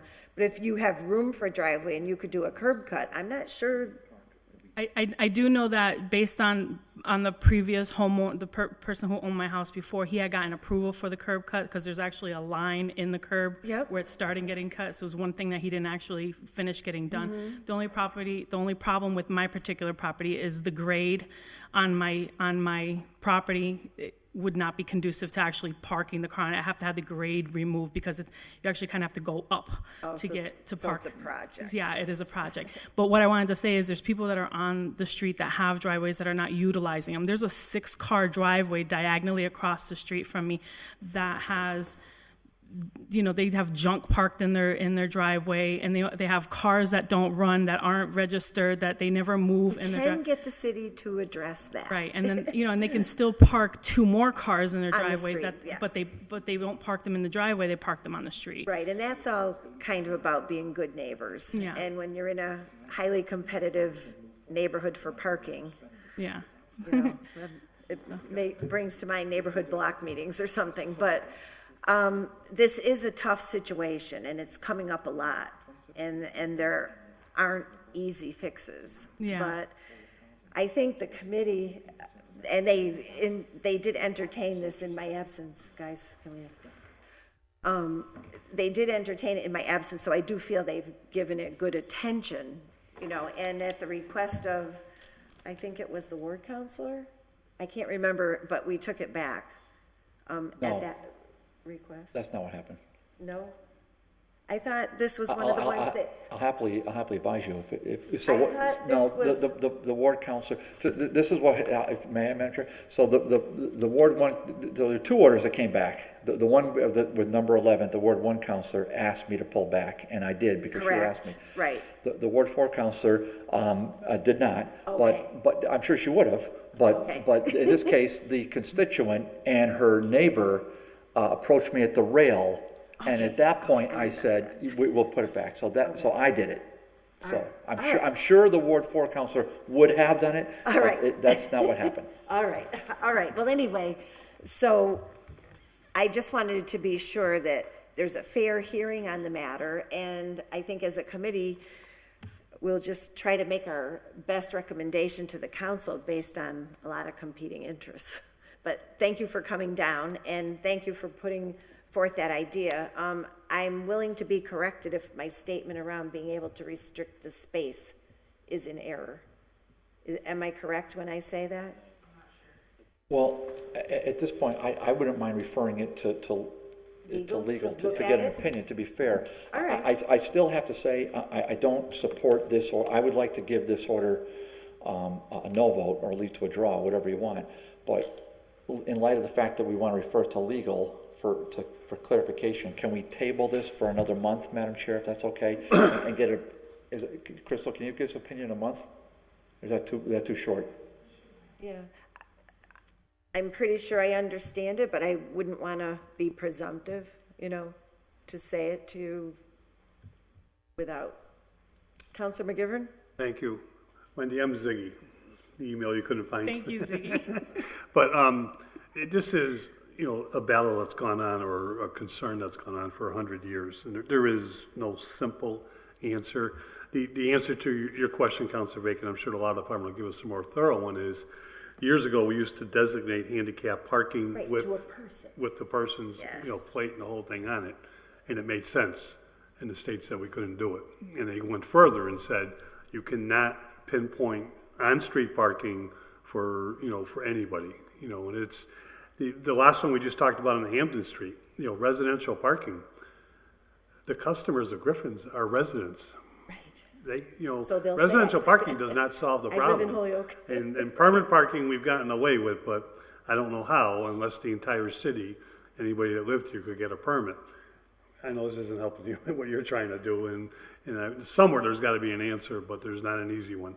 Because whatever we do to help someone, restrict It's someone a else. domino effect. So I'd like to motion that we refer to legal to get an opinion. All in favor? And motion to table to pending legal's reply. All in favor? Aye.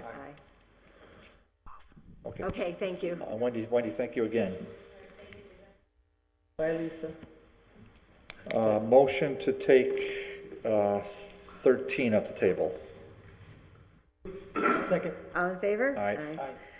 Item 13, filed by Counselor McGivern, ordered that the city council amend the sewer rate ordinance adjusting the deficit in their sewer fund. I'm going to read into the record. Do we need to read? The DPW is finalizing a sewer rate study. Oh, okay, so I guess the question would be, attached is the chart. Holyoke's current rate is $5.40 per thousand. There is a minimum charge of $5 for 0 to 2,565 gallons. The water rate is 4.509 per thousand gallons. Generally, about 5.5% of the sewer bills are at the $5 minimum and 33% are less than 10,000 gallons. In addition to possibly raising the sewer rate, considerations should be given to increase the minimum charge and increase the septic rate for disposal at the treatment plant. Counselor McGivern. Thank you. I know this is not the first time we discussed this, and I was kind of hoping we could come to some type of an agreement or compromise this year for good reasons. The main concern I have is our sewer rate, is an enterprise fund. It's a user rate, and it's designed to be a user rate to pay for the mandates of the federal government of not dumping our raw sewage into the Connecticut River, which I think we all agree is a good thing. Paying for it is a costly thing, and that's where I think we come into issues of how to do it. 100 years ago, it seems, long before my time here, when that plant was built, some decisions were made, and at the time, they were based on affordability. Those decisions are now costing us money because we have to no longer allow combined sewer and stormwater drains, send their combined water and sewage into the plant itself, with the exception of where on Berkshire Street, we, at a very high price, designed the overflow system that allows the combined water and sewage to be held and then treated and then dumped into the Connecticut River after being treated, which is the goal and the mandate. So as far as the rate goes, is we have not adjusted the rate in over 10 years, and I think we all know that over the last 5 years, that has resulted in a deficit in the sewer budget. A homeowner with these services of sewer, or if it's a homeowner without the services of sewer, both are being unfairly double jeopardy charged, in a way that they should not be. The system, we can talk about the fairness of the rate and how to make it as fair as possible, but the system is that the rate should be paying for this service. It would be nice if the federal government did not make this an unfunded mandate. Chicopee has spent far more money than we have in their problem, and they're not done yet. Springfield is under the gun to continue with what they're doing, and they're not done yet. If you look at this chart that Mike provided for us, the communities on the river all have a much higher rate. The older communities are the ones that have the problem with the combined sewer overflow, because newer communities, when they're designed, they separate sewer and stormwater from the get-go, which is ideally the way it should be. And if we got, and we've talked about this for forever, if we were able to get the stormwater away from the sewer plant, the cost of treatment would go down, and a lot of things would be better. Berkshire is just one was probably will be the largest CSO that we've addressed, but we still have projects online that are more than 50% of what we've already done under the mandate still has to be completed, and we are not addressing that. We are not addressing the rate that would pay for this mandate. And we are unfairly burdening the property taxpayer, with that money, which should be going to other city services being used for sewer treatment. So I'm asking, the committee and the city council to look at, and with the help of Mike McManus, to look at a increase in the rate that would offset the deficit and place the burden of paying for this unfunded mandate on the rate and not on the taxpayers.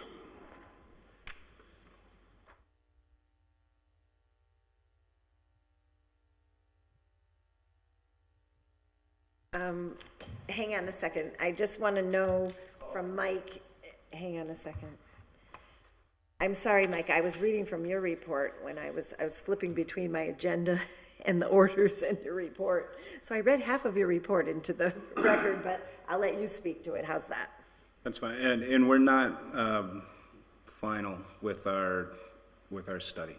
We're still looking at it. We're still slicing and dicing the numbers. But as Joe said, there is a structural problem with the sewer rate where we're not generating enough money to cover the expenses, and we have two sets of expenses. There's the cost of treating the wastewater at the treatment plant, but there's also the cost of paying off the bonds and the interest of those bonds for the improvements that we've done.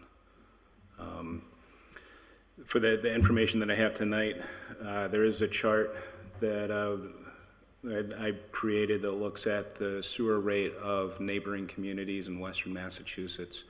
And Holyoke is on the lower end of that chart.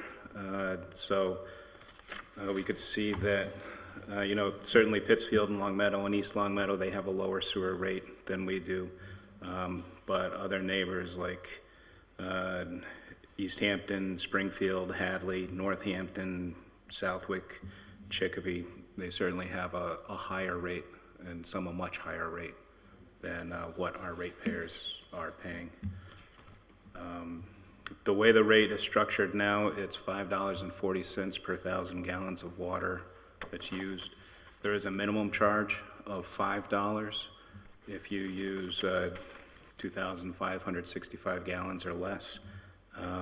But if you look at that, if you were a person who only used that 2,565 gallons for the quarter, at a rate of $5.40 per 1,000 gallons, your bill should be $13.85.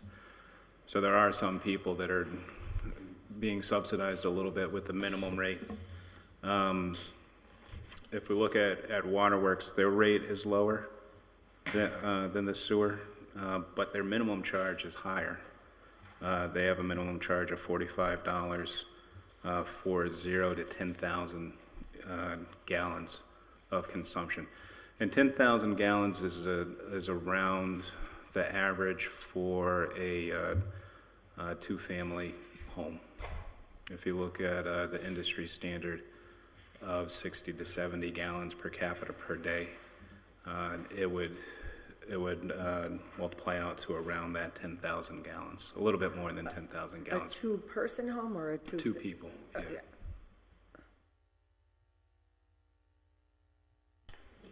And then looking at our bills, about 5.5% of the bills that we send out are at that $5 minimum. 33% are lower than the 10,000 gallon threshold that the water department uses. So if we were to... Probably single people living in a home, right? Single people, yeah. Probably elderly. Or elderly.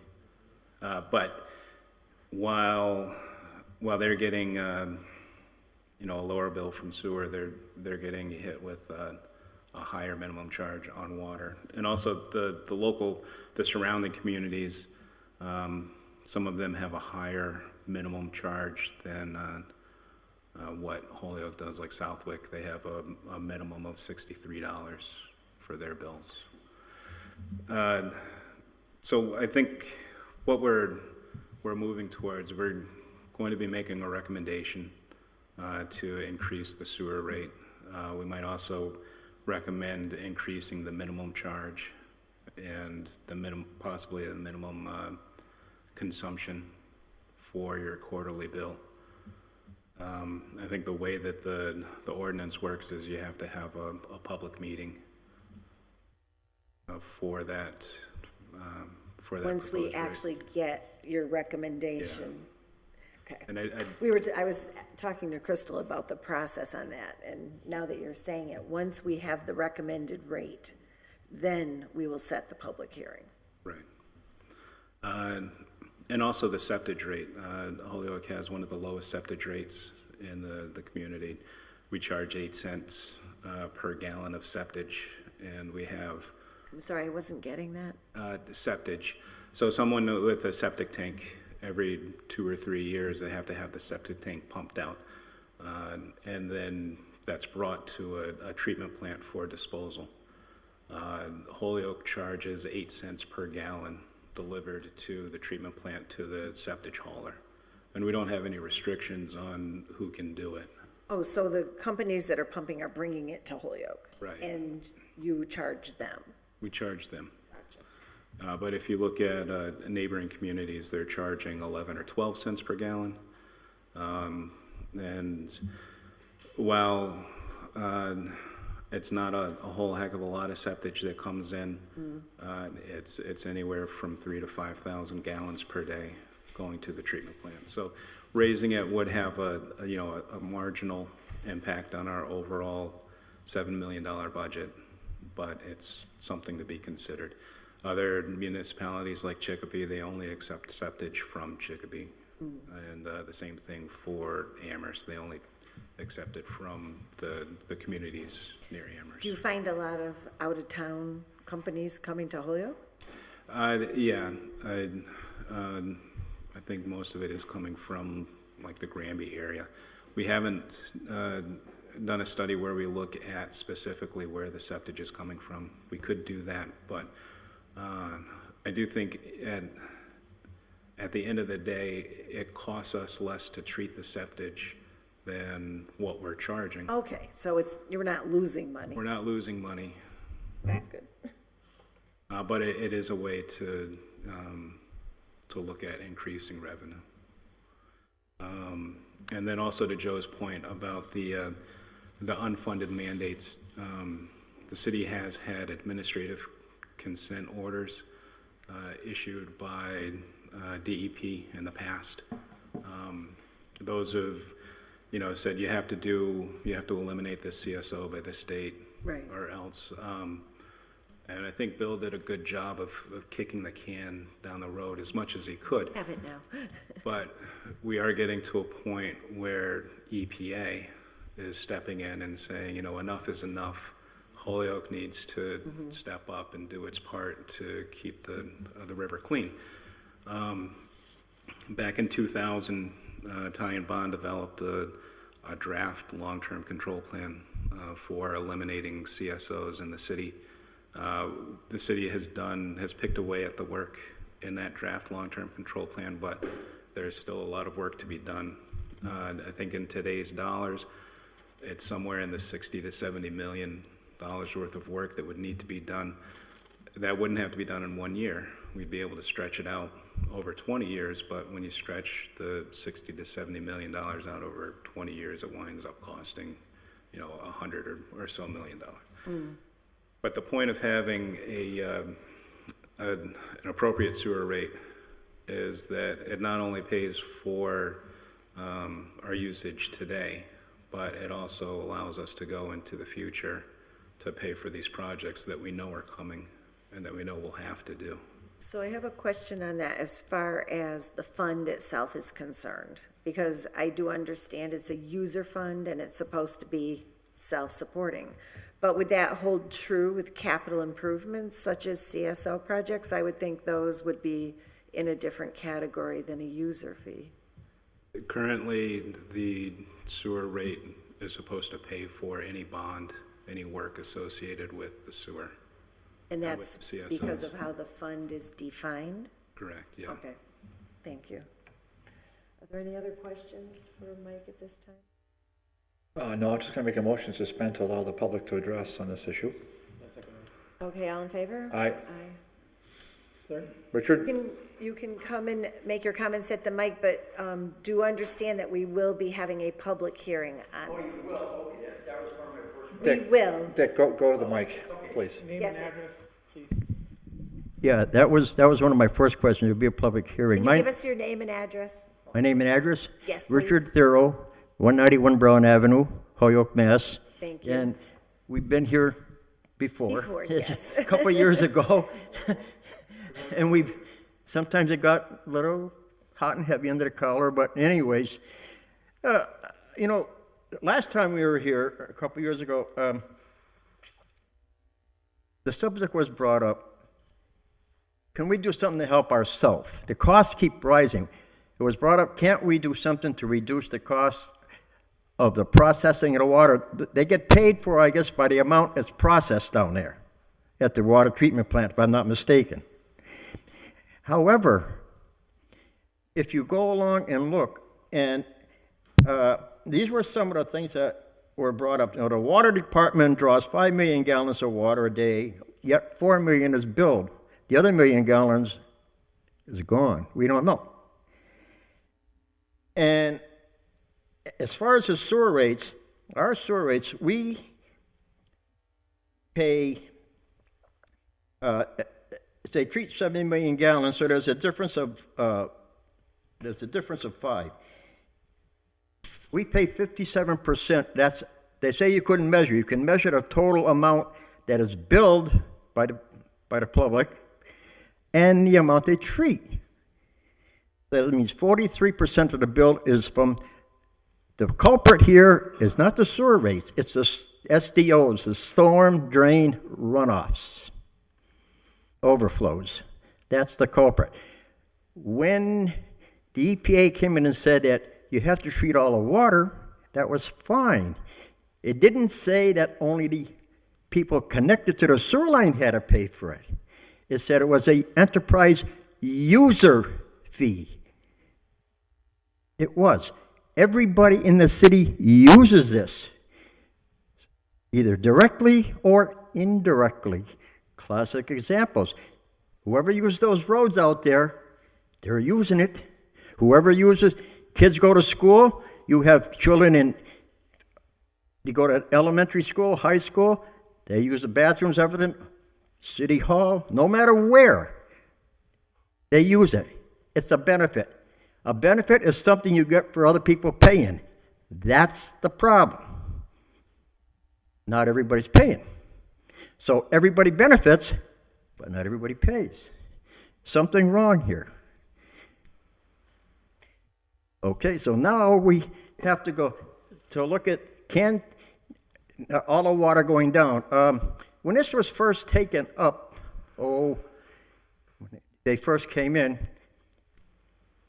there was an ordinance put in, you cannot have your drains from your houses run down into the ground, into your sewer line, in the cellar, and out to the city sewer. Take a ride through the wards and look. There's a lot of them that come down into the ground, right to the city sewer. There are communities around here that do not even allow you to let your water go down the driveways. They want it to go on your lawns. They don't want it. They're passing ordinances. Some are even putting fines in. I believe Northampton, and I think Agawam Long Meadow was in the paper. The less water we can get down there, the less the charge will be. Now, if we can reduce the charge down there, take 20% off. If you reduce that by $1 million, you save $200,000 right there. So, can somebody come up with some sort of a plan or idea or how to do this? Can somebody look at this and say, how can we reduce the water going down? That's what we're counting on Mike to come back to us with. And that's partly what the whole CSO projects are, is separating the stormwater from going in with the sewage. You know, I asked this And that's question the before. multi-million-dollar project Mike was talking about. But we really can't get into debate on this tonight. We really can't. I But asked this question before. if, What if it was a two-pipe system? How would you bill? Richard, what's the question again? I asked Mr. Huh? Repeat your question. If it was a two-pipe system we had, one pipe for sewer, one pipe for storm drain overflows. Richard is 100% right. That's the problem we have, is it's not a two-pipe system. right, and that's, When we first, what we have when to we fix. first built the sewer plant, 1964, David, I mean, I was in grammar school, I think. You know, they didn't separate, and it would have been very costly then, the time to separate the two pipes. To separate, when we went to the privatization, we did have a study done to find out how much it would cost to separate the entire city. You don't want to hear that number. Yeah, that's right. And that's when the decision was made. By the time, it was the Department of Public Works Commissioner under the former mayor, and you were involved in a joke. I remember you at the Oil High School, the public meetings, that they said the people that have septic systems don't have to pay.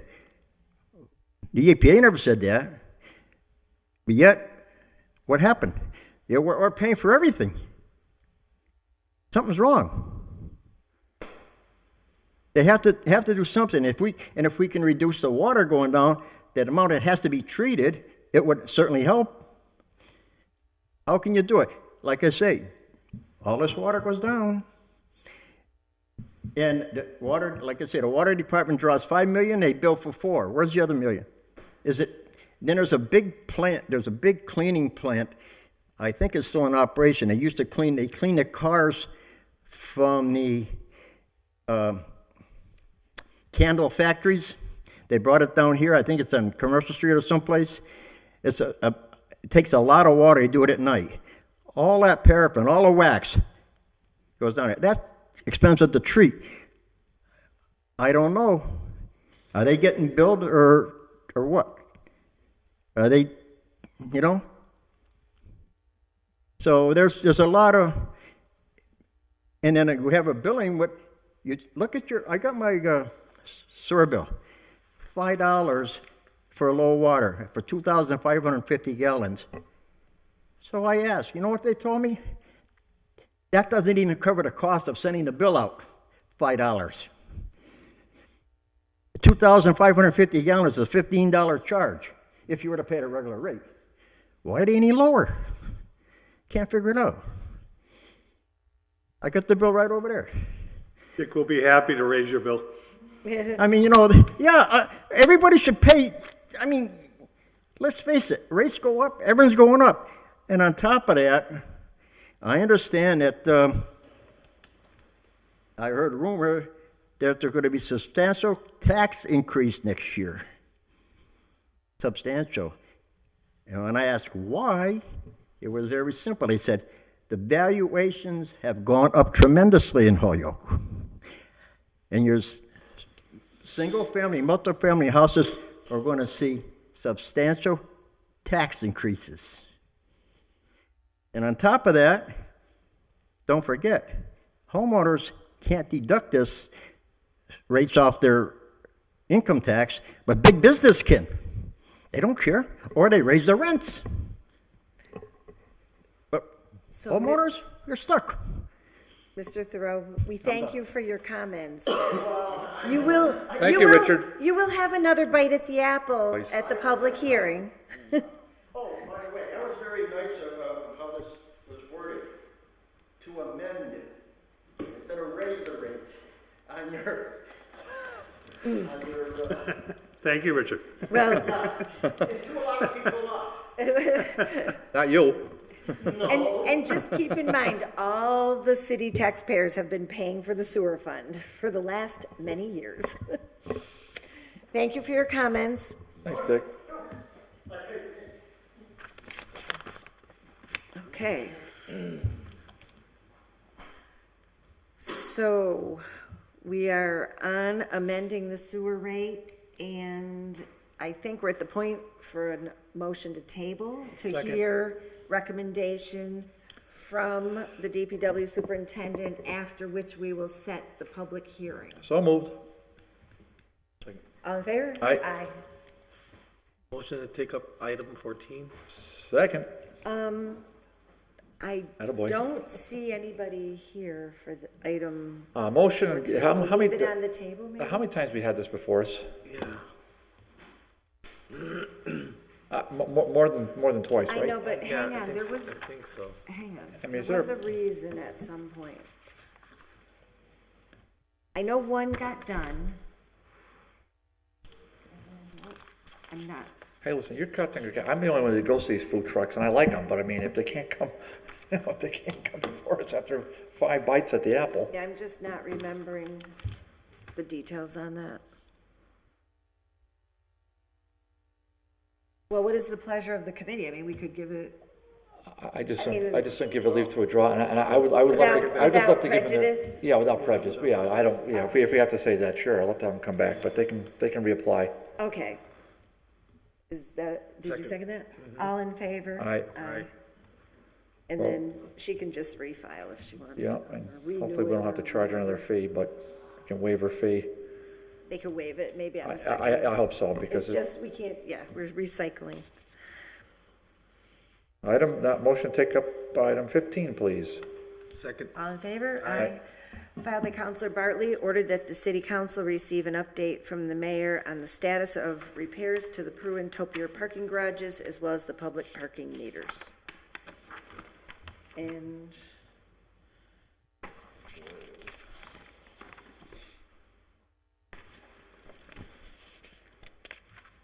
Mike, you gave us something on this, or no? Go, Mike.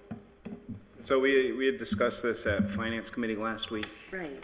I know Councilor Bartley asked for some additional information that I don't have at this point in time, information Okay. about the on-street parking meters, how many are out, and what's the plan for getting them replaced, the ones that are out, the ones that are bagged, get them back up and running. I don't have anything to report at this point in time. They're still working with the executive and our own internal staff to come up with a plan. So, Counselor Bartley? I just want Are you- to, you set, Mike?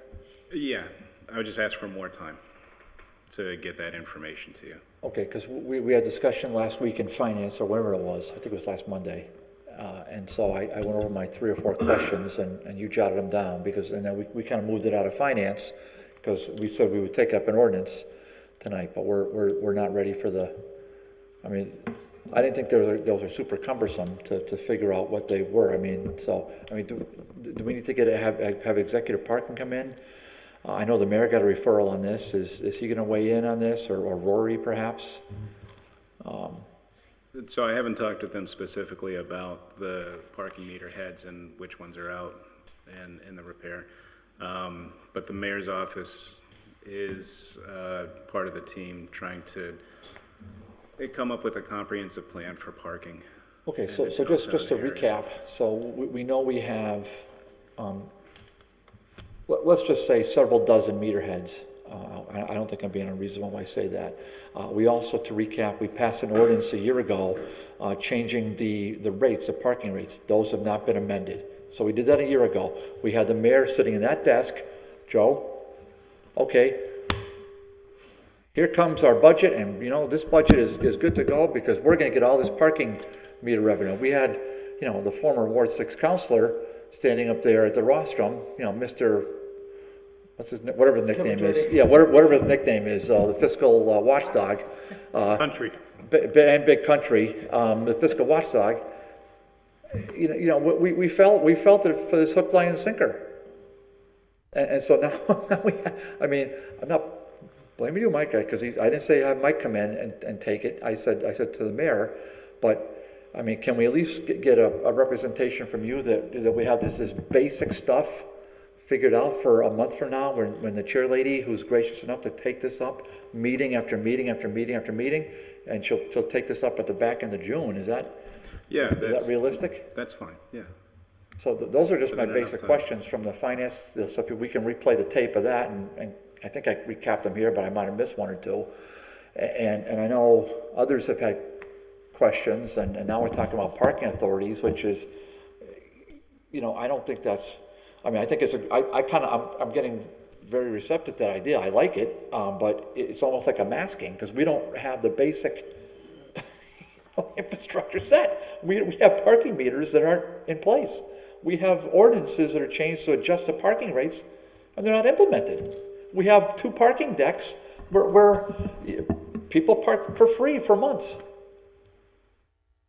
And yet we adjusted the rates for the monthly for the monthly users, so we're collecting their fees. For what? They'll just park over on Hampton Street by Veterans Park. The car be just as safe there as parking over at the Mayor Prue Garage. Mike, this is not you. You don't have to hear me say it 50 times. It's not you, but it's the mayor's office. And again, I'm not being mean to the mayor. Okay, so I'm not trying to be mean. I know certain councils get mad at me for pointing out the mayor. I feel bad about that. He's a wonderful person, but he sat at the desk. He said that we're going to collect all this revenue, but the two basic things. We don't have the parking meter heads, and we haven't even changed the rates. For the love of Mike, this is basic stuff.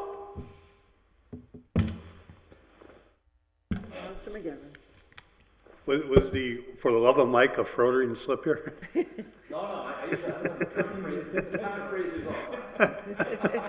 That's a common phrase, Joe. So Mike, Parking meters set aside, the rates have to be changed. But Mike, the Suffolk Street deck, while we're trying to resolve the whole big picture here, would it be possible to come up with a temporary charge for people that use that deck? Like, not a monthly charge, but a daily charge? It probably would require having someone to collect it, which may not make it feasible, but... That's the problem is you'd have to pay somebody to sit there to collect the fee. And generally, you're spending more money on the labor for having somebody sit there to collect the fee than you would generate in revenue. But I understand that by having somebody there collecting the fee, you're not allowing free parking there. And you might push more parking to on-street or other places. There is something that we could do. The ideal people, I said at the last meeting, that use Suffolk Street and Dwight Street for transit parking isn't the 2-hour transit parker. It's the one that a juror has jury duty, has to come in for the entire day. A lawyer that only comes in once or twice a week to Holyoke District Court. People that are wanting to spend the entire day downtown, not just 2 hours at a meter. That was the way the whole system was designed, and I understand I don't understand how your predecessor could buy those I don't know what they're called, mechanisms for the parking decks, and they can't find parts for them, or it's cost prohibitive to find parts. If you buy something and you need to, to fix them within a 10-year period, it shouldn't be that costly. It should be part of the game. But anyways, that's said and done. But there's got to be a way we can get some money out of the people that are parking on Suffolk Street, because they're, most of them or a lot of them are there for legit reasons. They have nowhere else to go. There's no option for that type of parking, with the White Street being closed and now, not being able to collect the hourly fee. At least if we got something out of them, it would help. What if we had somebody there just in the morning? Even from, 7 to 10 a.m. That's 3 hours at Suffolk and 3 hours at Prue. Well, right, and Juan just made a suggestion in my ear. What if somebody just bought a permit for the day? If they're coming in the morning, they get their little dot. When you go to various things, they stick it on the windshield. They come in, they go, like to your point, they only need to be there a couple hours. Why bother buying anything? We just park for free. That's what I would do. No, I'm saying if somebody was there to give out stickers, whatever. But what is I guess what I'm wondering about in all this, don't we have a management company that's getting paid money every month to run the garages?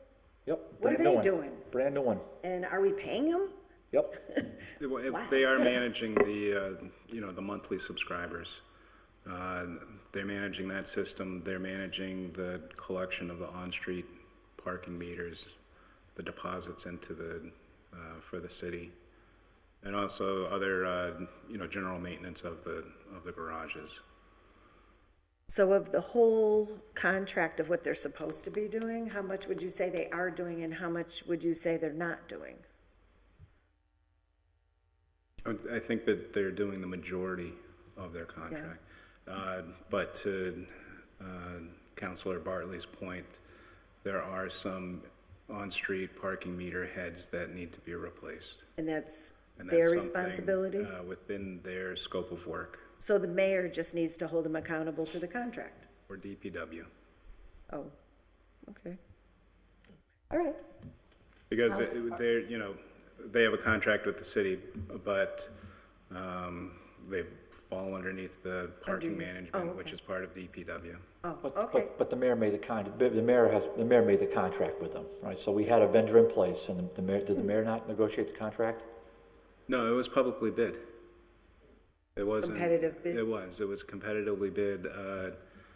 The previous valet, they had the contract for 3 years. We went back out to bid, and executive parking was less than valet. Do you think they're doing as good a job, or? I think they're doing as good a job that I think they're relatively equal. But it was publicly bid, but the mayor ultimately contracts with them. And just because it's the lowest price, we've seen it before. We've had numerous times where the highest bid or the lowest bid, whatever, the most, it doesn't necessarily win. We just did that with Lynch School. So that happens all the time, Mike. The mayor contracts with the ultimate, and makes the ultimate decision on the bid. That's the system. So it's the mayor. So, Counselor Anderson Burgos, you want to be recognized? So every Sunday I go to Northampton and the way parking works there, you put change into the machine and then it prints out a piece of paper. That piece of paper goes on your dashboard. So I'm thinking, listen, we can do that for this parking unit. Where are we? Here. Right in the building? Yeah, and if we already have parking, right, we have parking patrol or somebody that goes around the city and checks the meters and see if that same person can go right into that parking location. We do, and he could, but we would have to go out and buy the equipment. The unit. The unit. Right, so, but that would, in the meantime, generate money, revenue. I guess we would look into the possibility of, renting or leasing that equipment. For the meantime, Yeah. it'd be nice. Wasn't part of the problem that somebody had vandalized the machines? I mean, isn't that what the Correct. daily parking problem is? That's the concern if you were trying to put them in each space, if people are going in there vandalizing, right? The unit would be in front of the parking. Right, like it's usually in the open parking lots. I've seen them, yeah. Yeah. I just wonder because that was the problem in the garage. That is How the we're gonna problem. deal with that, you know? Well, they were vandalized to rob them, because money was left in them overnight. Oh, So, I've said it before, and I'm glad Juan brought it up again, but I've raised Northampton. I raised New Haven. New Haven is, that's, let me tell you, it's not exactly the safest city I've ever been in my rough life, but city, yet yeah. they have a parking deck there, a 7-story parking deck next to the train station that works with yeah. an arm. And you just throw quarters in there and do what you, Exactly, I think. Right, it's New work. Haven they have a parking authority that's, I believe it's separate from the city that manages these parking assets. And the same thing with Springfield. Springfield's parking authority is separate from the Right, but city. Does our model prohibit us from using a certain system? I think that possibly the size Oh. of our parking situation. how about Northampton? Does it have a parking authority? No, I think Northampton is part of the city, but So somehow it works. I mean, I just, Well, the committee's gonna work on all this stuff, right? And Correct. hopefully in, what, a month, we're gonna have yeah, something. the intent's not to sit on this, it's to move. Yeah, because I was in a meeting with the mayor on another matter, and he brought it up, and I'm like, my typical fashion, I'm like, just do something. You know, it's been so long. Counselor McGivern. Mike, do you have a handle on how many free monthly passes are given out To city employees, to anybody? I do not. Because that's always been my pet peeve, is it's negotiated with, and I don't have a problem with it, but Mayor Dunn was the first one that did it with City Hall employees. And then the police department, when they moved the building, said, we want free parking, and they were given free parking. I don't know if they use it, because they seem to park on street or in the merry-go-round lot. But it's fine to negotiate that and give employees a parking pass, but the city doesn't accommodate that in the budget and put the money aside for the operations of the parking deck. You know, and I've always said that, you know, that money should be part of the budget. Is there anybody else besides city employees? Is there any other deal out there? Not that I'm aware of. Okay. I think there was temporarily for the sheriffs as they were moving. And I think there was temporarily for residents at Lyman Terrace while there was some construction that was taking up parking in there. I mean, you know, not temporary is, you know, with reason, but nothing with the Holyoke Health Center or No, they pay, they pay, and they're vocal. and they're vocal. I think everybody's vocal when it comes to parking. Yeah. About the fact that it's not fixed. They're paying the monthly, and they have some people who would prefer, who only need a day or two a week.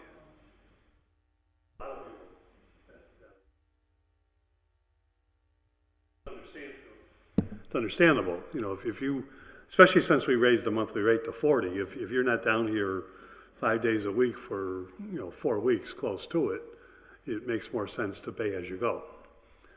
And that's, you know, the difference, and that's what the decks were designed for, to do both.